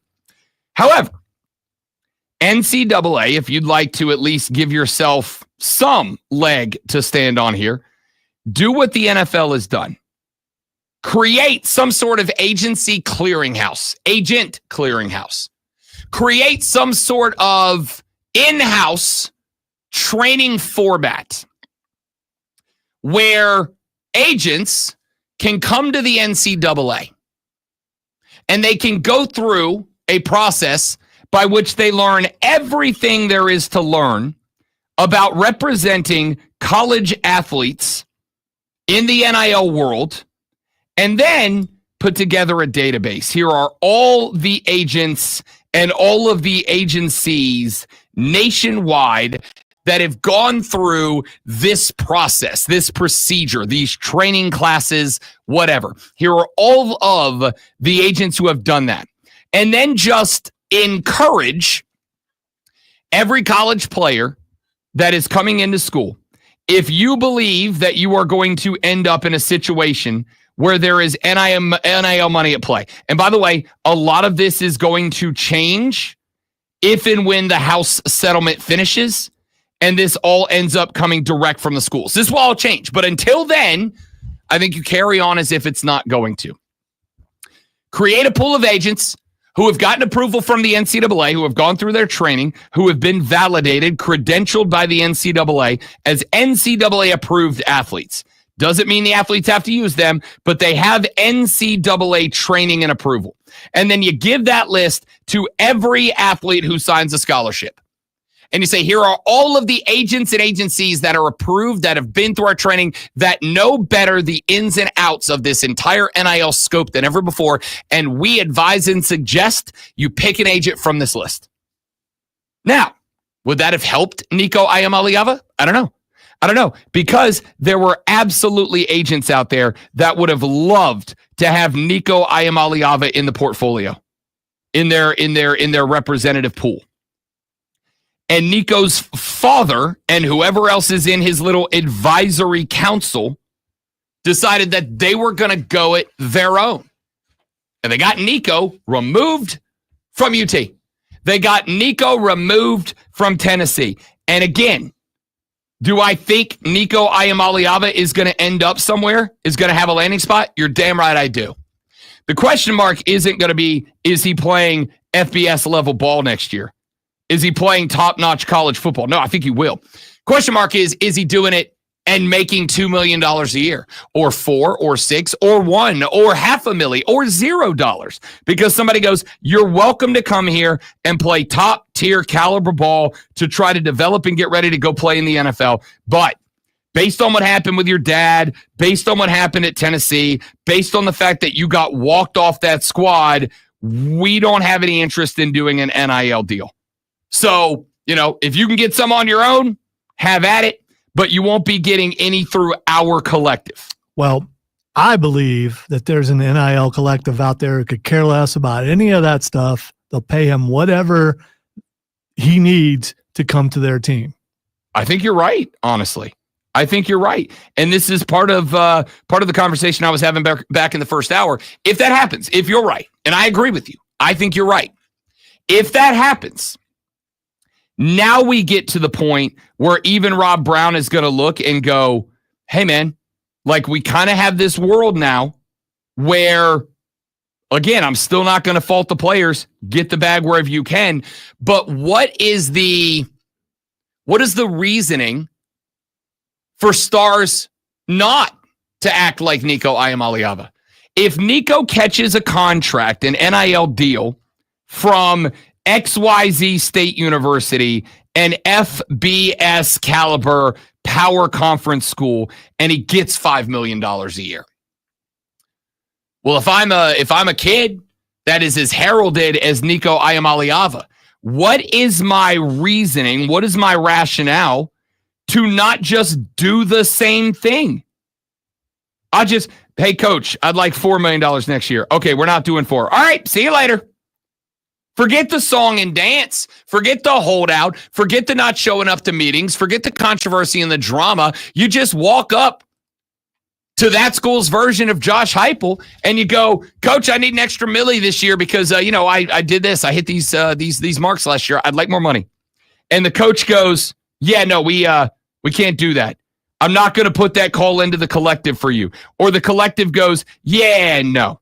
Like, yeah, you did all this for the team, but you only brought in X amount of money. And for the record, I would like to point out that when it comes to the NIL money, because the texter wrote in and said, Rob, is an NIL deal a contract?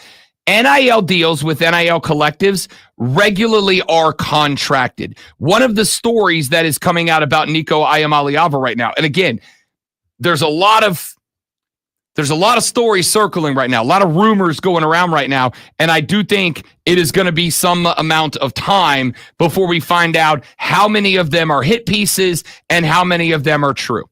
But there's a story going around Knoxville right now that Nico Iamaleava was very difficult to work with for the NIL collective, that he was missing out on scheduled autograph signings, right? Like the NIL, when you make that money, they utilize you as a tool to make more money to pay out more through the NIL. So a guy like a Nico Iamaleava is going to have obligations in his NIL deal.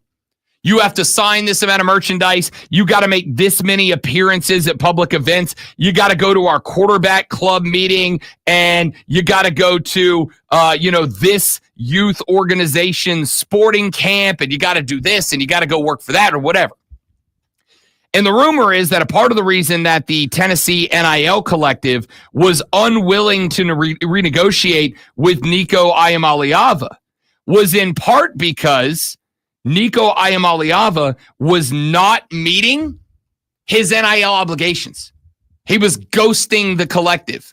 He was not showing up to autograph signings. He was not showing up to picture taking, photo ops. He was not doing the things that his NIL contract called for him to do in order to make $2 million a year. And they were going, if we can't get you to show up and do the bare minimum you are contracted to do for $2 million, then why in the Sam Hale would we give you $2 more million? You're already not doing enough, because remember, it only makes sense for the collective to give Nico $2 million if they believe he is going to bring $2+ million back into the fold, whether that is through playing football and putting the program on the map, whether that is through doing booster events and they are then able to sell tickets, right? Hey, for the low price of $500, you can come out and hear a speech and get an autograph and take a selfie with UT starting quarterback Nico Iamaleava. But if Nico no-shows your event, now you got to give all that money back, and those people are never coming to another one, right? So if he's not doing those things, then the collective goes, yeah, man, like, you're not going to bring in more than $2 million for us because you've already not done that. So why would we give you more? That's part of the concept of a market value. So I get what Peter's saying here. And I will tell you, if I am advising a kid out there, if I'm advising a kid that's going to the next level and is going to be a star, get an agent. Sorry, your parent, your dad might be the smartest guy you know, but I promise you there's people out there that do this for a living. Don't let your dad negotiate your contracts. And, oh, by the way, if you get a contract, fulfill it, because that's how you get more money. Unless your dad is named like Rosenhaus or something. Yeah, I mean, if Drew Rosenhaus is your dad, probably just go ahead and let your dad handle it. Yeah, you're probably all right if it's him. But I think there's not that many of those guys. I don't know. We'll see. All right, when we come back, we'll open up the 8 o'clock hour with the Audio Blitz, the best audio we've heard over the past 24 hours. I got that for you coming up. Then we'll talk some Braves ball and some NBA playoffs in the next hour of the show. Rob Brown, the Great One, Lonzo, and you. Now, ladies and gentlemen, sit back, relax, light a candle. Maybe a little early to pour yourself a glass of wine, but you might think about it when you hear the seductive tones of Lonzo's Sports Flash. Starting off with something that makes Rob so happy, I know. The Atlanta Braves picked up win number 5 over the Blue Jays in the series opener last night, 8-4. Grant Holmes with 7.2 innings, giving up just 2 hits and 3 earned runs. The Atlanta offense was powered by Sean Murphy with a 2-run shot in the first and Austin Riley with a 3-run blast in the third. The series continues tonight at 7:05. Projected number 1 overall pick, Cam Ward, has committed to attending the NFL draft 9 days from now. One of 3 quarterbacks with Ole Miss, Jackson Dart, and Alabama's Jalen Milroe. Colorado's Shedeur Sanders was not announced, though his teammate Travis Hunter will be, along with Texas's Matthew Golden and Arizona's Tet McMillan. The NBA play-in tournament begins this evening with Atlanta at Orlando at 7:30 and Memphis at Golden State at 10. Oklahoma City Thunder are the betting favorites to win the NBA title.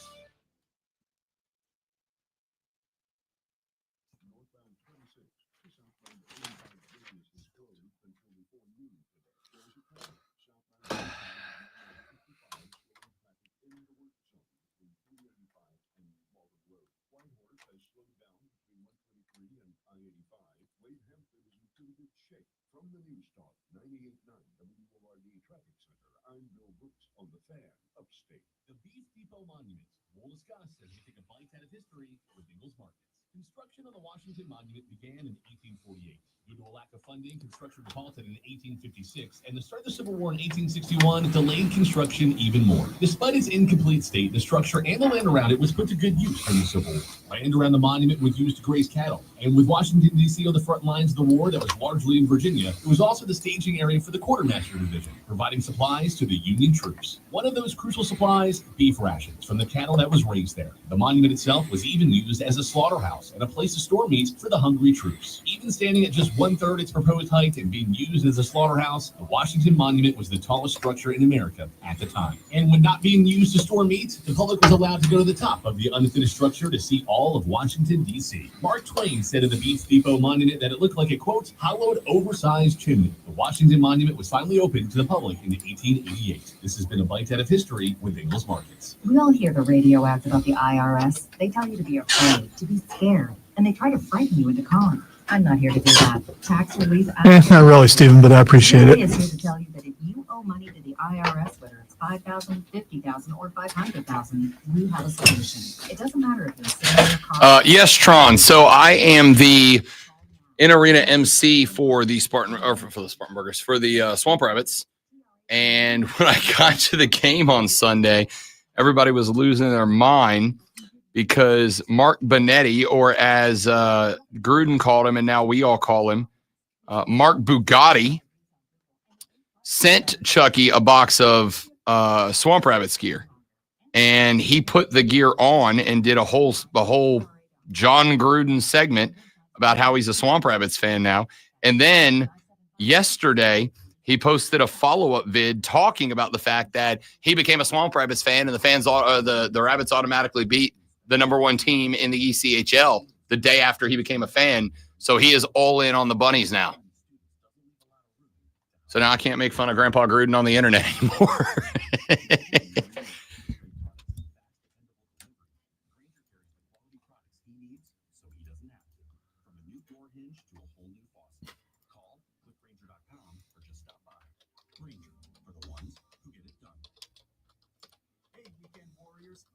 Trail therapy sound right now. Hop in. Let's go for a ride in the all-new Nissan Armada Pro 4X. Tune out all those working days. Turn up that twin-turbo V6 engine. Instead of letting the kids play online, show them some epic inclines. Turn your 8-person family dinner into an exhilarating off-road adventure. The all-new Nissan Armada is here. Intelligent four-wheel drive cannot prevent collisions or provide max traction in all conditions. Only modern traffic and weather. So I don't know how many deer it takes to make a herd, but I nearly ran into a herd this morning. Thought they were going to continue on the left. They decided, nope, let's go right in front of me. So another slamming on the brakes when I might have been exceeding the speed limit just a little bit. No. Yeah, just a little bit. It's a back road. I mean, that I should be a little more safer. Two of them broke from the herd and decided to go in front of me. One of them cleared easy. The second one, I thought I was catching it with the hood. I thought I was going to run into the hood from the side of the car. To the point I'm like, oh, come on, dude, come on. And he kind of like moved he zagged a little and got around the front of the car. I was like, oh. I have only hit one deer, and it was here. And I smoked that chump. I guess technically he smoked himself, or she smoked herself, because she jumped in front of my car and got clipped by the front right quarter panel. I was pulling chunks of deer meat out the next day. It was gross. Yeah, these were sizable deer. If one of them hit the hood, it was coming through the windshield. And I don't know what would have happened.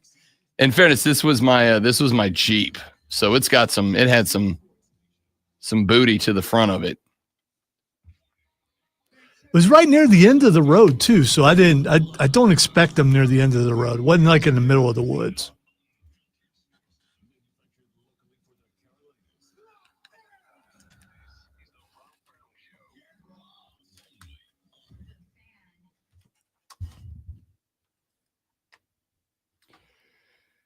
And here we go, hour number 3 of the Rob Brown Show underway. It's the fan upstate, Rob Brown, the great one, Lonzo, and you. You are welcome to be a part of the show at 844-326-3663, 844-FANFONE. That is the number to the Hub City Spartanburgers text line. Hey, you may not know, today is the home opener of the Hub City Spartanburgers.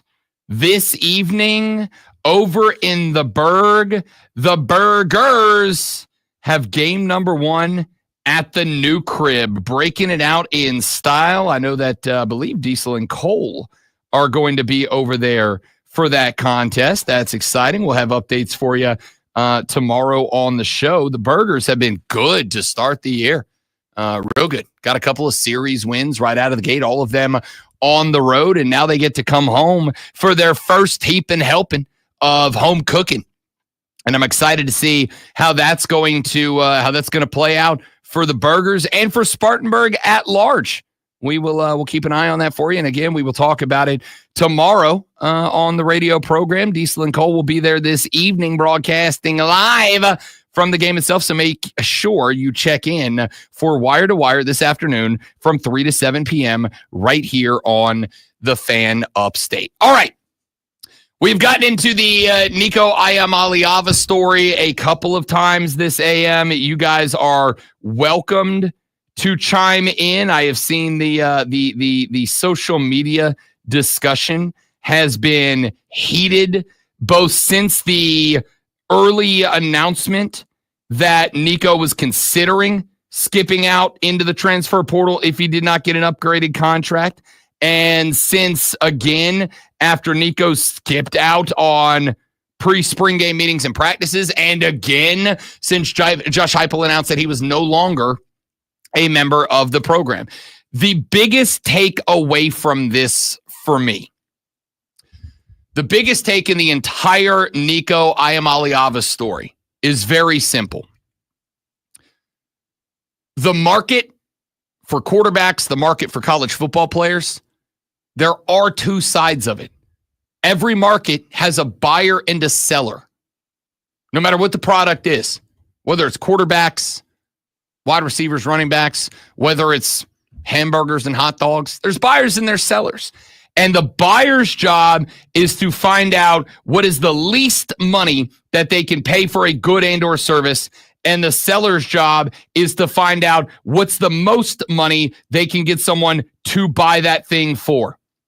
So Nico looked around, said Carson Beck's getting 4, I want 4, or whatever the number is going to be. And Tennessee, as the other half of that equation, looked at it and said, yep, that's more than we're willing to pay for that. Tennessee took a stand. Tennessee did what so many of you wanted them to do, which was somebody had to tell a player no. Now my only question mark is going to be, is anybody else going to do the same? Because let's call a spade a spade. Nico Iamaleava has one thing in his back pocket for leverage. His talent. He has one thing. And Nico Iamaleava had spots last year where he genuinely looked like he could be a star. And then he had spots last year, like the Alabama game, where it looked like he's just not there yet. And if I'm going to pay a cat $4 million, I expect 4.5 plus back in return on investment. That's how that market works. So Tennessee took the stand, said, hey, look, we don't think we're getting $4 million worth of value out of you. Maybe they're right, maybe they're wrong. That's investment. You invest with the knowledge that maybe you're right and maybe you're wrong. And for more confidence that you are right, more likelihood that you are right, you invest more to get less. The more willing you are to take a risk that what you believe will be right, even if it is the less likely outcome, the less you invest to get more back. Tennessee said, here's our market value. We plus $1 million out of you. Regardless of that, if that is the implicit and direct reason they decided not to do this negotiation with Nico, maybe they looked and they said, look, you weren't showing up for autograph signings. You weren't showing up for photo ops. That's not going to do it for us. Maybe they looked and they said, yeah, man, like you're a good quarterback, but you're not winning Heisman next year. You're not putting us on the map because of your play. Maybe you fit in and the team's good, but it ain't because of you. So you're not, whatever their reason was, they have declared that they do not believe the market value for Nico Iamaleava is the $4 million that he wanted, or at least I assume he wanted, because again, I can't imagine he's not going for what Carson Beck got at Miami. And so that is why I have said a couple of times, the next question is going to be, does anybody else believe that his market value is $4 million? Does anybody else think that they can get +4 out of him? Does anybody else give him the $4 million NIL deal he's looking for to come play quarterback for them and roll the dice that he will bring 4+ in? Because if the answer is yes, there's no impetus for these players to stop doing that. However, if somebody else does give Nico 4, maybe it still works out for the football programs in the long run. Because if somebody does give Nico Iamaleava that $4 million NIL contract he's looking for, And let's say he shows up and he stinks and he's not good and they don't get their $4 million worth. Well, guess what? Teams are going to be a lot less likely to see a guy in the Nico Iamaleava position and go, yeah, we're going to give him that money. Maybe the next quarterback leaves and goes, Nico got 4, I want 4. And schools look and they go, yeah, but Nico failed. But Nico wasn't good. And because Nico wasn't good, we are not comfortable doing this anymore. And now programs are kind of off the hook to some degree for that money. Maybe that's what happens. I don't know. What I do know is this is a very interesting case study now. And it's a very interesting case study because this is the most rigid that we have seen anybody set parameters as to what they will and will not accept from quarterbacks looking to get involved in the market. Now, if Nico gets paid that $4 million and he goes somewhere and he lights the world on fire next year, he goes and he does become a Heisman Trophy finalist and he's at the Downtown Athletic Club at the end of next season. Or he does go somewhere and he takes a okay team and he makes them a contender and he gets them into the college football playoffs. And all of the sudden, that team is getting publicity they've never had before. Maybe that does happen. And if that does happen, then the next time a quarterback of Nico Iamaleava's stature enters the market, there might be teams falling all over themselves to land this guy. The whole market, the future of this market, the future of NIL and the portal could very much be shaped on the decisions made by Nico Iamaleava's father, Nico Iamaleava himself, Tennessee, and whatever school, if any, that Nico ends up at. Spartanburg J texts the show. He said, morning, fellas, is it terrible? I'd like to see Nico sit in the transfer portal and not get picked up or end up at Colorado. Is it terrible? No, I wouldn't say it's terrible. If he ends up in Colorado, he'll get paid. For sure, Dion will get him taken care of. Now, does Colorado have $4 million in NIL money that they can distribute to Nico Iamaleava? Honestly, probably. Probably Dion's got more money flowing into that program than they've had since the early 1990s. Is Dion going to want that to happen? I don't know is the answer. I still think we got to find out what the attitude of this program is moving forward without Travis and Shedeur. Also, did you see Colorado is retiring Travis Hunter and Shedeur Sanders' numbers in their spring game this weekend? I mean, listen, I get it, but also like you're retiring their numbers. You're retiring their numbers. Are we? All right. All right. What's the criteria for retiring a number? I mean, it's an all-time great. It's school to school. Yeah, but what's wrong with doing it while they're Travis Hunter? I get he won the Heisman. Yeah. Right. That one I get. Yeah. You're retiring Shedeur Sanders' number. Well, would Travis Hunter have won the Heisman without Shedeur? I don't know. That's also why I don't know if Shedeur Sanders is the top 10. There's a rumor down in New Orleans right now that the Saints would draft Jackson Dart over Shedeur Sanders. I think Dion's head might explode if that happens. Anyway, we'll come back to that later. The point here is, Jay, I'm not going to say yes or no. What it says to me is you don't like the current structure of college football. And to be honest with you, okay, I understand. I get it. It's not the way you want it. And I understand that. There's a part of me that's kind of interested in what would happen if nobody picks up Nico Iamaleava. Because I got to think that at that point, now all of a sudden, future Nico Iamaleavas, highly heralded young recruits, 5-star kids that negotiate their first deal and then go out there, and especially if they underperform. I'm not saying Nico did or did not over or underperform. His performance was subjective. I honestly think Tennessee was a little bit overhyped. I think a good team, but I think they were a little bit overhyped this year. And Nico wasn't good, but I also don't think Tennessee was nearly as good as a lot of the self-proclaimed experts and knowers of ball thought that they were. See, here's the thing. If if the money actually came from the schools themselves, which supposedly it doesn't, it comes from the collectives.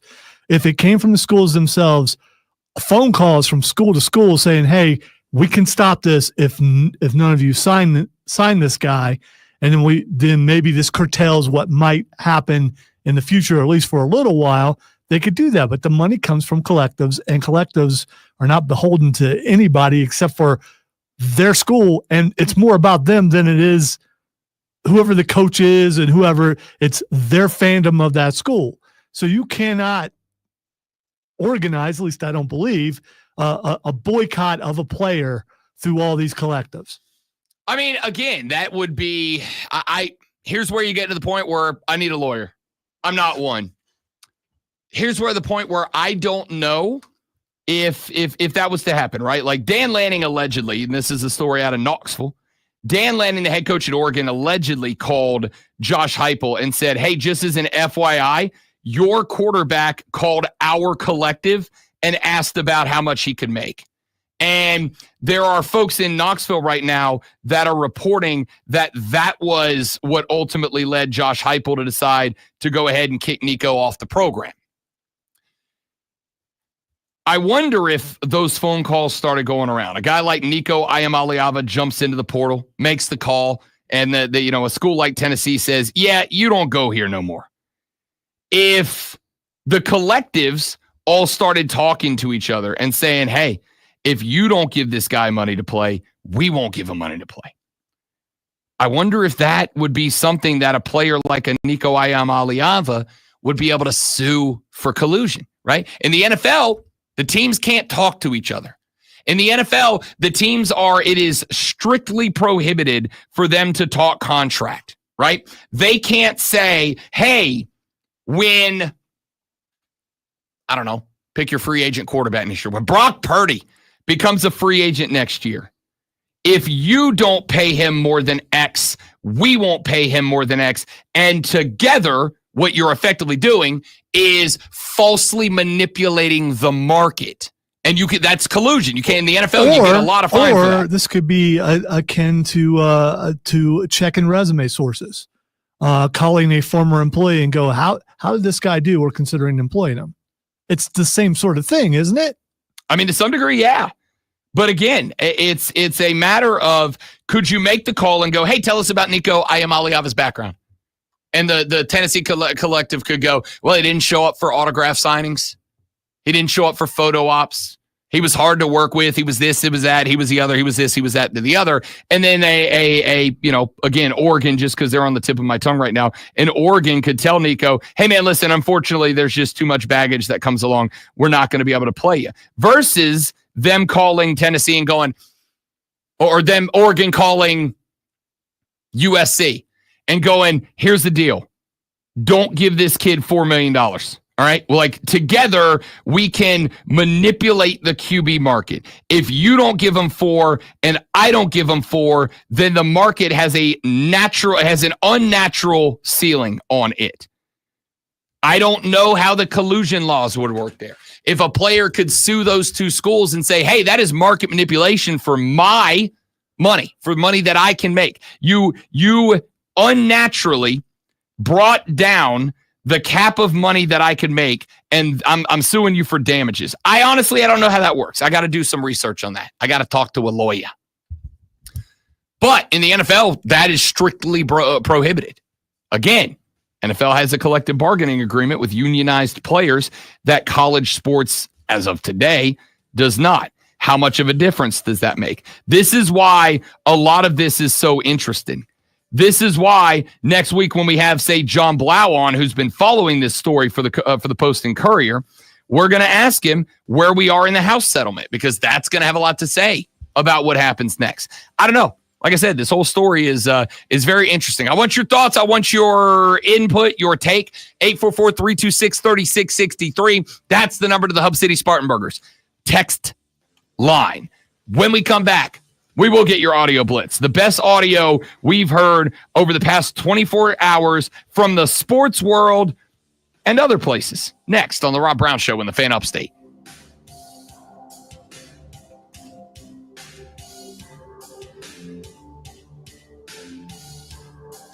That sounds traumatizing, William. I can't imagine.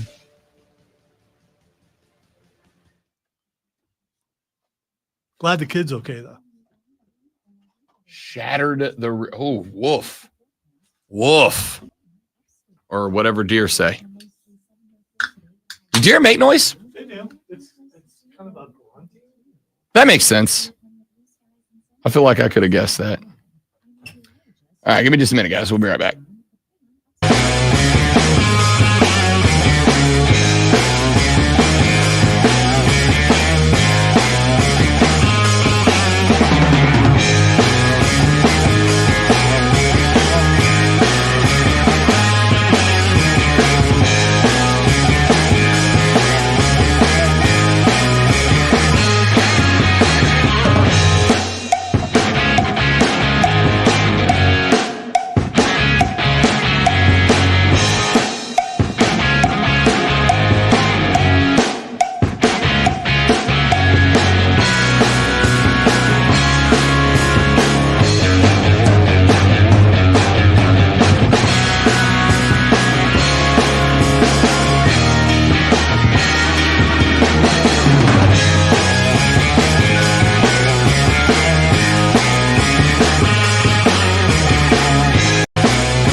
At the time you're getting a deep tissue massage, it is, but when it is over, it is phenomenal. I'm actually getting one Friday. I think I'd hold a grudge.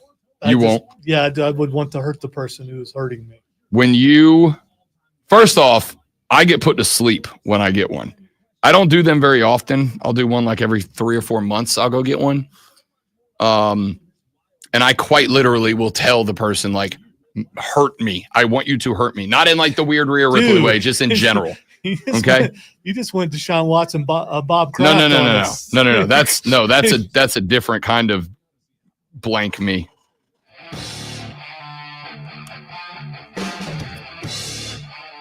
Audio Blitz, best audio we've picked up since the last time we did the Audio Blitz, which was yesterday. Here's a handful of clips that I have grabbed from around the world of the internet. Let's start with this one. This comes from the Upper Darby Township. Now, the Upper Darby Township, which is the name of the municipality in Pennsylvania, just outside of Philadelphia, was having a city hall meeting. And the mayor, I guess we're going to call him mayor because I don't know what the actual term is. The mayor of the Upper Darby Township is outwardly known as being a fan of the Dallas Cowboys. And one resident of the Upper Darby Township has not been super thrilled about the leadership of his community. This is what happened, guys, residents of Upper Darby Township, when you elect the Cowboys fan to your government. 29 years of losing with this team. What do you expect with the leadership? This is a Cowboys fan. This guy follows the Cowboys. You see what type of leadership they have, and that's what you put your trust in. Cowboys fan. Sickening.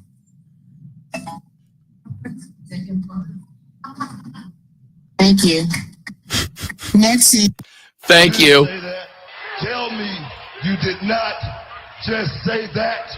My dude jumped on a microphone at an official municipality government meeting and said, you all put the leadership of this town into the arms of a Cowboys fan of 29 years. What do you expect to happen? I love football. Kind of funny because I just saw a Cowboys fan just roll up into the parking lot. right at that exact moment. Is it our favorite one? Sure. No. Well, I don't know who your favorite one is. That's fair. We somehow have two of them. It's someone who not more. It's someone who we met with yesterday. Ah, so, yeah. I mean, just perfect timing. Precise time. Dude's convict a cow. Come on. He said a Cowboys fan. I like a Cowboys fan. You've seen the leadership of that team for 3 decades, and that's what you put into the leadership of this town. What do you expect? That's incredible. Yesterday on the Audio Blitz, we played you a clip of Chuck Barkley going old guy on it, going, yeah, I was out of the league at 38. But this soft defense, y'all play in the league today. Ooh, he found me. Ooh, did the sound effects and everything. It was great. Well, not to be outdone in the old guy complains about news guy in the basketball world community, former Pistons legend Isaiah Thomas was very upset with LeBron James because LeBron James, who has been doing this for a couple of years now, had the audacity to go onto the floor at Crypto.com Arena when the arena was empty, by the way, before the fans were allowed in. Lonzo, he committed the ultimate sin. He warmed up without a shirt on, and Isaiah was quite upset. I just totally 100% object to this. And if I was the GM or coach, I would never let one of my players walk out on the floor looking like this. I mean, we are a professional NBA league. We ain't summer league. We ain't, at the YMCA. Listen, I think coaches got to go back to suits. Absolutely. Absolutely. I just think college and pro. I just think the professionalism in our NBA league has diminished so much. And I look, I like LeBron. I'm a fan of his, so forth and so on. But to walk out on the floor before a game with no shirt on and shoot, I mean, come on, man. Where we at? What we doing? Where we at? Now, if you want to, Adam Silver, if you want to find somebody, sign that. Put a fine on that. These damn kids. And they're not wearing shirts to play basketball in the game that is classically decided teams in its youth as shirts v skins, and that's a well-known thing. Hey, Rob. Unbelievable. You're 40. So how would you, I mean, if you look like, no offense, but if you look like that, How often would you be walking around without your shirt on? I'd do this show shirtless if I had Braun at 40's jackedness, all right?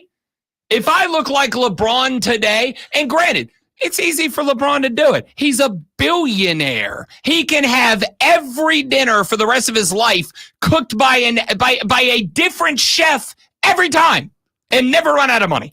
Okay, so it's my understanding, and I'm sure it's yours also, that he works really hard to stay in that kind of shape. Yeah, it's not easy. But as far as everyone having to wear a suit, and there was a day and age where society as a whole related to that, and it's moved on from that. It's more of a casual society right now.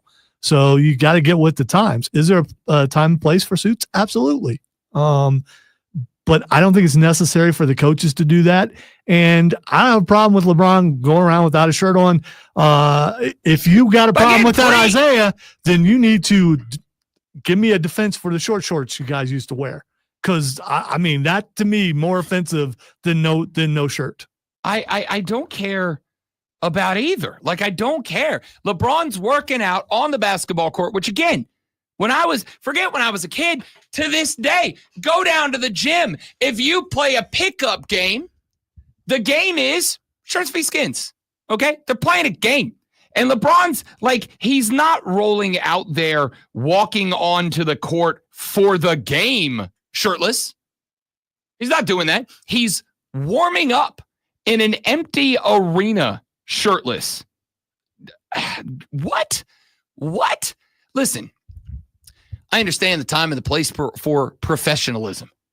Thursday night, I'm going to the South Carolina Football Hall of Fame induction ceremony. I will 100% be in a suit. 100%. That is a time and a place. The event calls for it. LeBron James was warming up in an empty arena for a basketball game. Forget the coaches should wear suit and ties. I understand the people that liked it. I understand the people that don't. I don't personally care. Okay? If you want to wear a suit and a tie, have at it. If you want to go out there in a quarter zip and khakis, have at it. I don't care. There is only one group of managers that I demand change what they wear, and that's baseball managers. I don't need Brian Snicker in tight pants and a baseball uniform. There's zero chance you're checking in, snit. They're not going to need you to go play third, snit. Baseball managers got to drop the charade and stop wearing uniforms. It is not 1920. There is no need for the uniform to be on the manager. The rest of it, I don't care about. It does not bother me in the least. I don't care. This was just absolute ridiculous, man. Just absolute ridiculous. Right, Stream. I don't know why you need pictures of suited up Rob. Because I look damn good. That's why. I mean, there are plenty of those pictures out there if you want to go find them. I'll put one up later. Not that I went looking for them. I've seen them before. So actually, I've seen them in a suit. I put a suit on for my wedding and I looked real good. Real good. It was green. It was sage green. I looked real good. Let's get one or two more in here before we go to the break. Yeah, you ever lost and been upset about losing? Shane Lowry had himself an opportunity on Sunday at the Masters, was actually way up towards the top of the leaderboard, and then it just did not work out. His fellow Northern Irishman, Rory McIlroy, would obviously go on to claim the green jacket. Shane Lowry got in front of the microphones on his way out the door, answered a couple of questions, and then gave me the greatest walk-off since Nikola Jokic. And that's how I feel. Like I'm probably going to say something stupid. I probably already have said something stupid because I'm off right now. So I'm just going to leave. Okay. No, That's it. That's it. An Irish goodbye from the Northern Irishman. He said, I'm ticked off, so I'm probably going to say something stupid. I probably already did say something stupid, so I'm just going to leave. And Zoe, he quite literally goes, I'm just going to leave. And just walks. Here's the thing. It's unbelievable. I think all of us wish that we had done that at some time or another. Hell yeah. I wish I had that dude in me. Instead of just sticking around and continuing to say something that you're going to regret later. You know what? You don't want to hear what I have to say. Bye. Yeah. I wish I had that in me. All right. Here's one more for you. We spent last week talking about the Masters at Augusta. One of my favorite. I would say it is a top 3 American sporting event annually for me. Honestly, I could make the argument it must be number 1 because I watch every hole for 4 days. I love it. How much does it mean to me? I'm not going to lie. I got a little emotional when Rory McIlroy knocked in the putt on the playoff hole to beat Justin Rose and take the green jacket. Man's been trying for 17 years to win that tournament, and multiple times he just couldn't get it done. Well, 93.5 Country in Kingston has a host that was taking calls about relationship advice. We all do it. It's a great radio bit. And a young lady called and said that she was real upset at her husband. I was so friggin' mad. Why? We got married 2 years ago, and he sees me in my wedding dress coming down the aisle. This man does not shed a tear. My dad gave this beautiful speech on our wedding day, and my dad is not a beautiful speech kind of man, and he gives this beautiful speech. Nothing. Yesterday, he's watching this golf tournament. Oh, no. And he cried when whatever his name is, when he won, he cried over a golf tournament. In his defense, it's kind of the golf tournament, and it was a special moment for Rory McIlroy, the guy that won. It's kind of... Oh, no, he explained all of that to me, too. Oh, okay. It doesn't matter. It is the maddest I've ever been. She definitely has a point. She does have a point. She said, we got married a couple of years ago.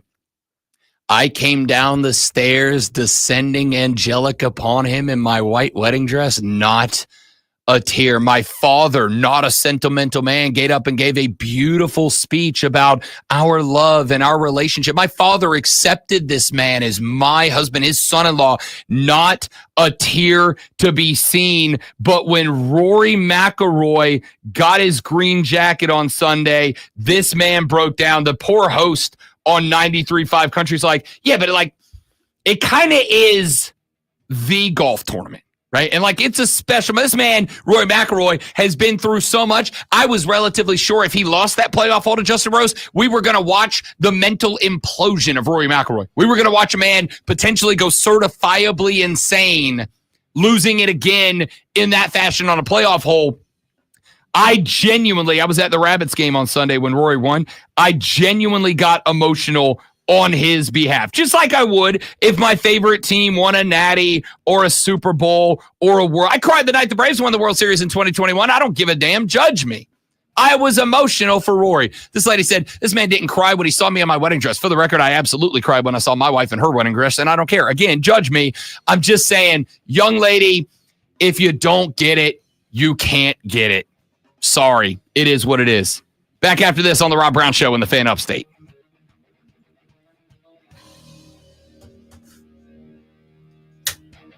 I got to make a real quick phone call.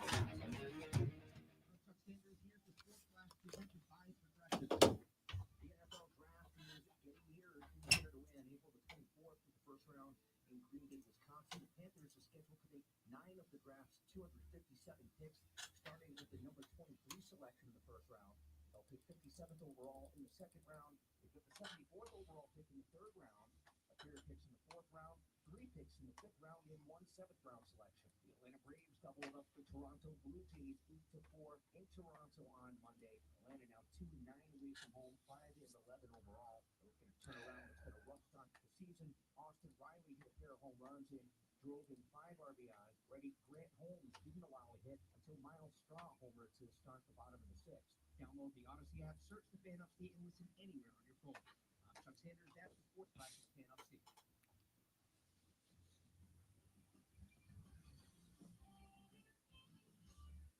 Up to the minute upstate traffic. Areas of slow traffic in the upstate. Northbound 85 from 25 Whitehorse. Southbound 85 from Brockman McLean to Pelham Road. Northbound Malton Road on the approach to I-85. Northbound 385 at 85 with a 2-mile backup. And the westbound 26 exit to southbound 85 business in Spartanburg is closed until 10:30 this morning. From the News Talk 98.9 WORD Traffic Center, I'm Bill Brooks on the Fan Upstate. know what's better than a limited time deal? An unlimited time deal. That's why the Wendy's $5 biggie bag with a junior bacon cheeseburger, 4-piece nugs, junior hot and crispy fries, and small soft drinks is available all the time. Because the best time for fresh, never frozen beef and Applewood smoked bacon is all the time. Duh. I feel like I'm repeating myself a lot. For the best deal of all time, gotta be Wendy's. Unlimited time does not mean forever. U.S. price and participation may vary. Prices may be higher in Alaska, Hawaii, and California. Third-party delivery. Fresh meat available. See U.S., Alaska, and Canada.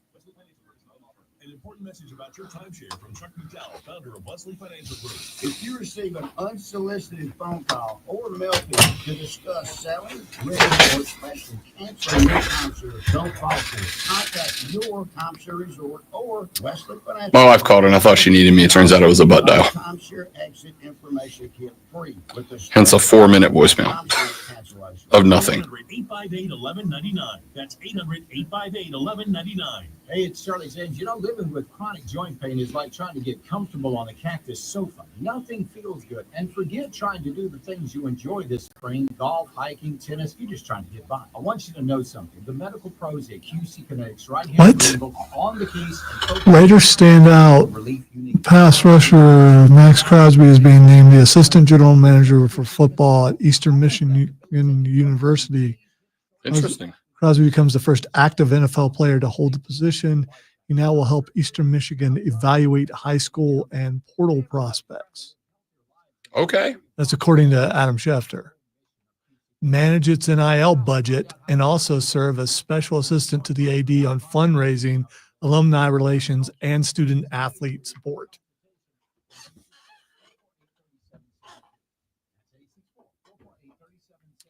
That's an interesting story. Let's talk about that. I like that.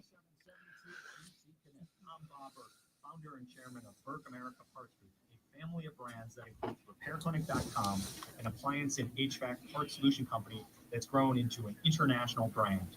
Before AmericanEagle.com, we partially launched a new technology platform developed by another firm.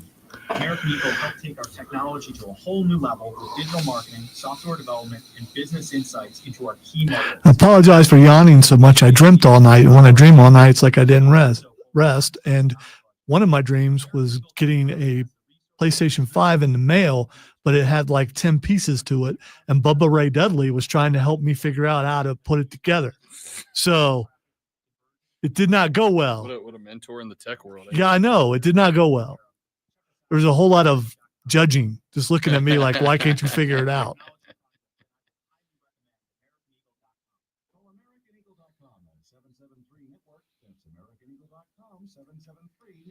Hey, the Baldur's Gate patch drops today. I don't know what time. Probably West Coast time. They usually do that.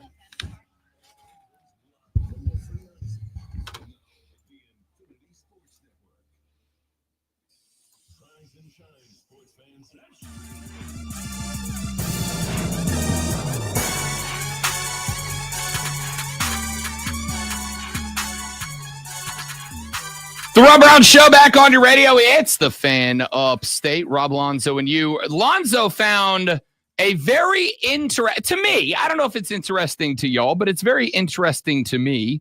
Interesting story during the break that involves a very high-profile NFL player, but it is a college football story, Lonzo. According to Adam Schefter, Raiders standout pass rusher Max Crosby is being named the assistant general manager for football at Eastern Michigan University. Crosby becomes the first active NFL player to hold the position. He now will help Eastern Michigan evaluate high school and portal prospects, manage its NIL budget, and also serve as a special assistant to the AD on fundraising, alumni relations, and student athlete support.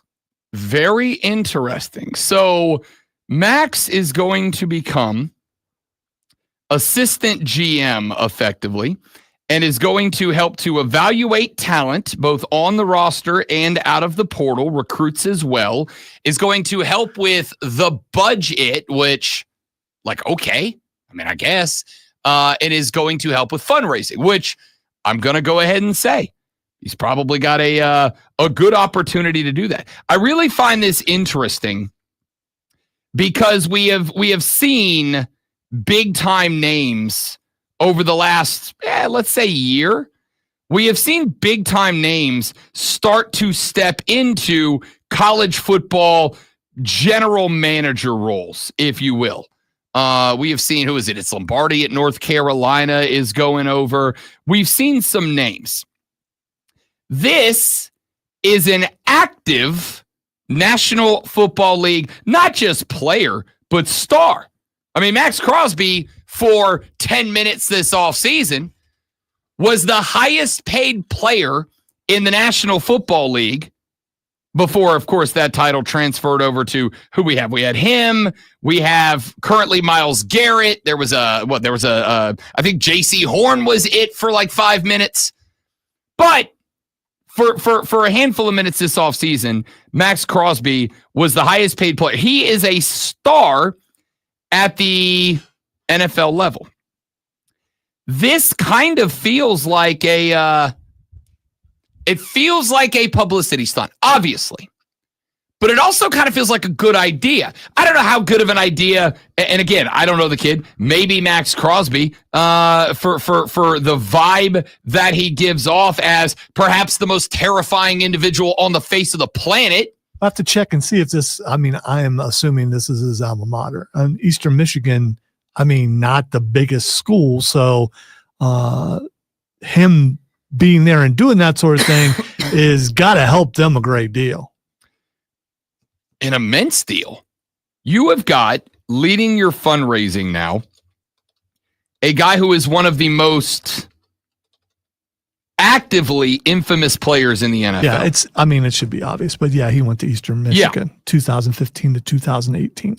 This is a cat that, here, let's just put it this way. Name me another Eastern Michigan alum. Just one. I'm sure there are some of y'all out there that maybe are going to be like, oh, this guy who played quarterback for the Broncos in 1973. Let's see. I'm actually going to plug this up. Famous Eastern Michigan alumni. Here's the list. John Heffron, winner of Last Comic Stand in season 2. Hey, George Gervin, the Iceman, attended for one season before he transferred. Antonio Gates. There's a guy. Pretty good. Yeah. And one of the most notable of all times, TV judge Greg Mathis was an Eastern Michigan guy. So that's big. They do have some other guys. Why isn't Greg Mathis the assistant AD? I don't know why. Charlie Batch, Jason Jones, TJ Lang won the Super Bowl with the Pack. He was an alum. Bob Dole has an honorary degree. Let's see. Chris Paul Curtis, author of Bud Not Buddy, a hilarious book name for the sake of this show. Buddy. John Norman, author of the Gore series. Oh, Marshall Mathers. Eminem attended Eastern Michigan. Maybe they can get him on board. And Mike Posner.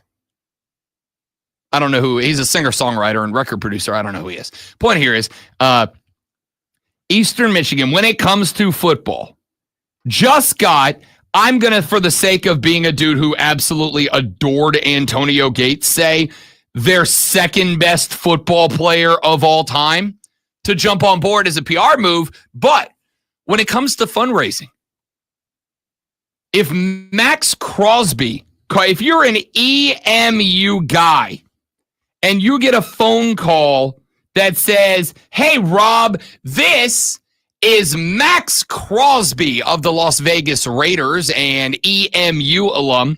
I was just wondering, could I potentially get you to pitch in to our NIL collective? Could I get you to join our Eastern Michigan Boosters Club? I am more likely to say yes than when I get any of y'all that have graduated college recently.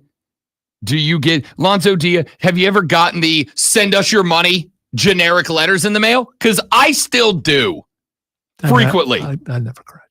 So, there's that. Oh, they'll send it to people who just I don't stepped think on campus. I don't think they know where I am. I did from my audio college for a long time. Without a doubt. To this day, I still get letters from the University of West Florida, Go Argonauts. asking me to pitch into the football Do program. they not know you're in radio?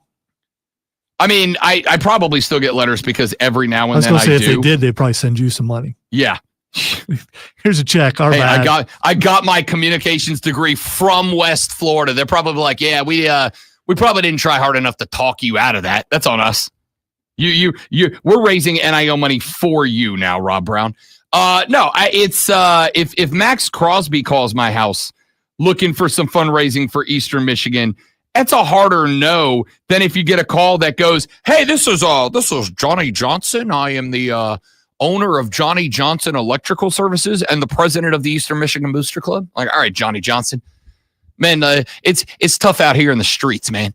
I ain't really got Eastern Michigan NIL collective money, man. I ain't really got the money that I can send to you to give to a 17-year-old left tackle. You know what I'm saying? But if Max Crosby calls, I'm probably likely to answer the phone and go, yes, sir, please don't kill me in my sleep. Via nightmare, Freddy Krueger style. Because I assume Max Crosby has that level of capability. Picture during the offseason, Max going door to door, which would get a whole lot more money if Max shows up at your door in the Eastern Michigan area. You're like, oh, let me go get my wallet. Here, just take it all, Max. In fact, you know what? Just come on in and take what you want. You could hawk some of that. You could take it to the local. Yeah, you could go ahead, Max. Just let me know what pawn shop you drop my stuff off at so I can try to go buy it back. By the way, here's keys. Yeah. You donate the car. Why not? 1-800-CARS-4-MAX. You got it, bud. Whatever you need, just let me know whatever flea market you're going to resell my stuff at so I can come pick some of it back up. No, I actually really like this idea. I like this idea. And I do think it is, if it works out, and provided Max Crosby doesn't show up as the what was the official title? Assistant athletic director? I believe so. I've already lost it. Fair enough. It was like 10 minutes ago. As you do on X, sometimes you move like one panel away and then suddenly it's just everything's gone. Yep. Yeah. As the, I'm going to say, assistant athletic director at Eastern Michigan University, provided Max doesn't show up and terrify their entire alumni base, I got to suspect that he'll be able to utilize his resources. He'll be able to utilize his ability, his celebrity, to do more for that program than some normal guy who runs a restaurant in whatever city Eastern Michigan University is in to benefit the program. I think you're going to see a lot more of this. And I don't see how you wouldn't.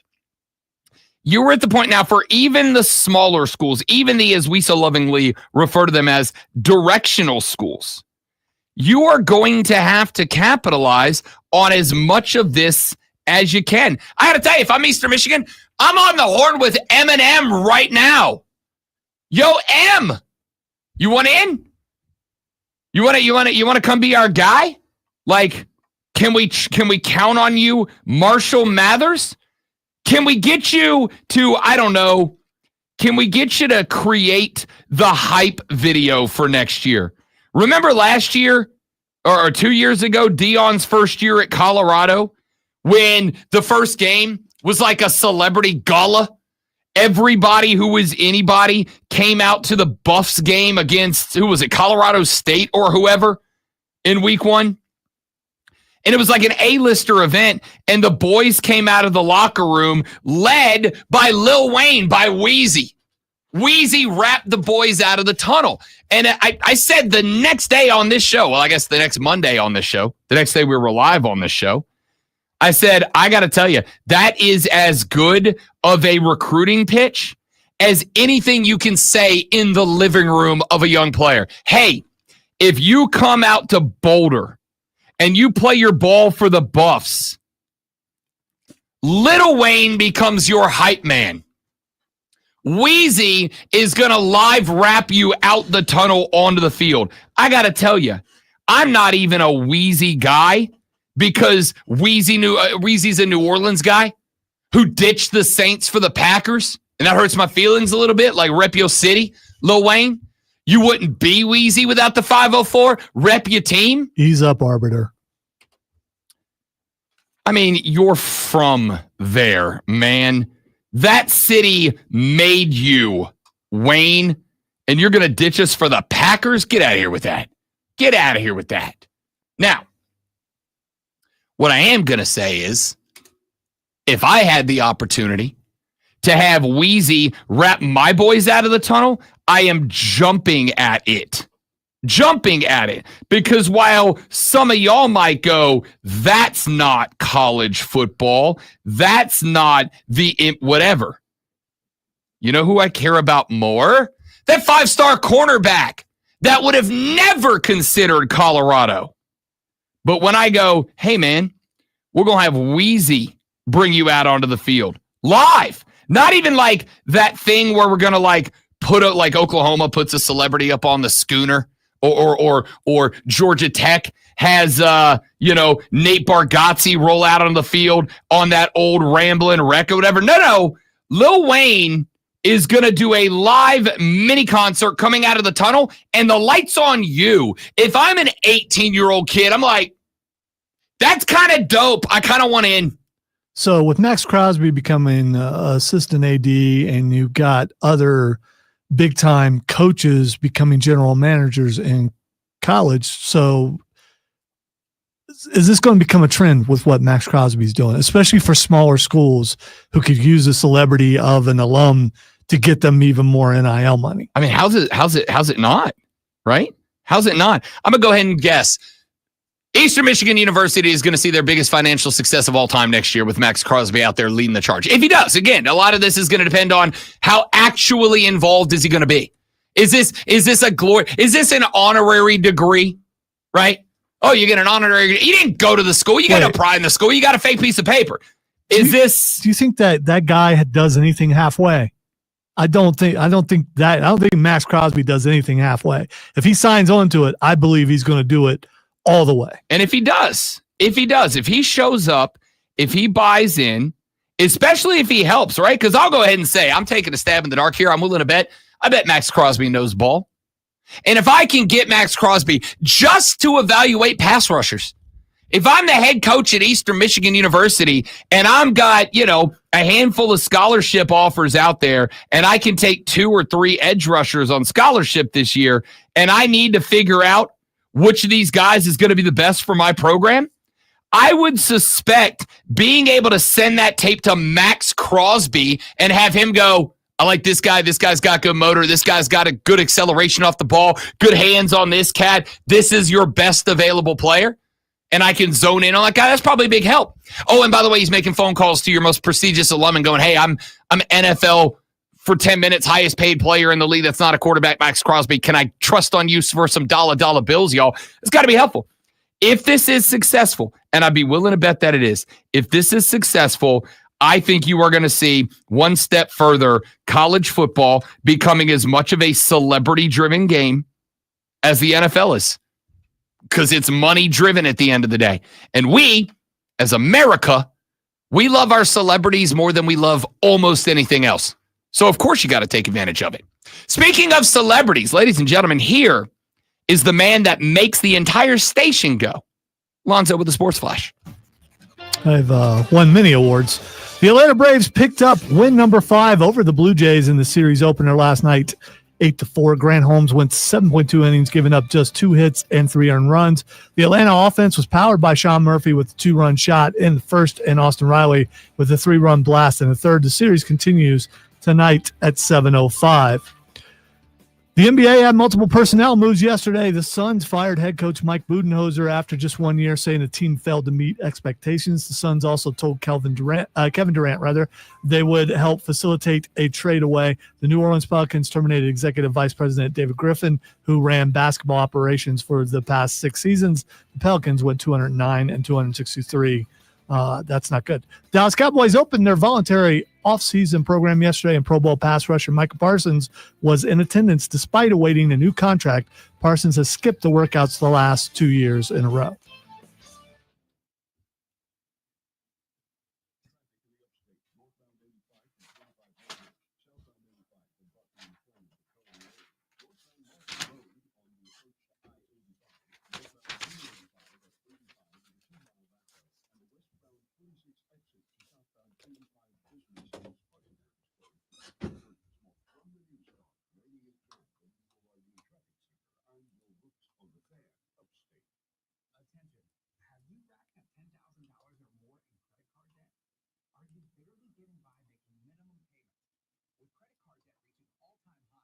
National Debt Relief is notifying consumers about significant debt relief options currently being made available to help those with overwhelming credit card debt.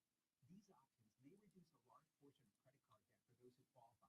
You don't need to declare bankruptcy or take out a consolidation loan, and you may only have to pay back a fraction of what you owe, even if you have bad credit. National Debt Relief has already reduced the credit card debt for more than 550,000 consumers, so don't wait. If you owe $10, $20, or even $100,000 in credit card debt, you can now take advantage of this financial debt relief as the cost of living continues to skyrocket. To check what debt reduction you may qualify for, call 800-478-5511. That's 800-478-5511. Once again, that's 800-478-5511. Lowe's is the destination for Ego outdoor power equipment this spring. See what's new and exclusive, like the 17-inch string trimmer with Line IQ technology and auto feeds to save you time, and the 22-inch select cut self-propelled mowers with a multi-blade system for precise cutting. Shop Ego Days, happening now during Spring Fest at Lowe's. We help, you save. Selection varies by location, while supplies last. Well, good morning, kiddo. I love that you're home from college. I've missed you. Still taking your nature-made vitamins? Every day. A multivitamin and a probiotic. You better be taking yours. Still looking out for you, Mom. I'll never stop. Made to care for you every day. Nature Made, the #1 pharmacist-recommended vitamin and supplement brand. Find us in the vitamin aisle, based on a survey of pharmacists who recommend branded vitamins and supplements. Unique and unlike any other sports talk show. Chris is having himself a day. Leonard Skinner is absolutely blaring in the server room.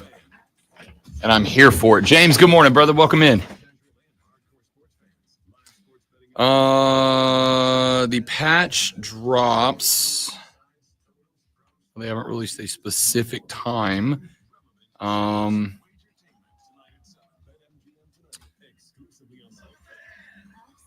What is UTC? It looks like it is expected to drop around 11 a.m. Eastern. It's like universal time, world Yeah. time, whatever. It's weird.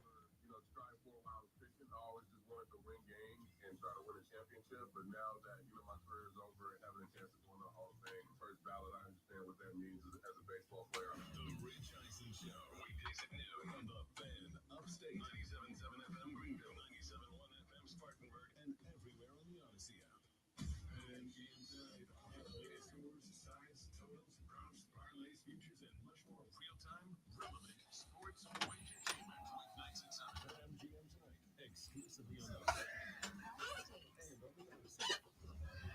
Universal coordinated time. Thanks, Shane. Whatever that means. So if you're on Pluto or Jupiter. I mean, honestly, if we ever got to the point where we're colonizing other planets, we would kind of need that.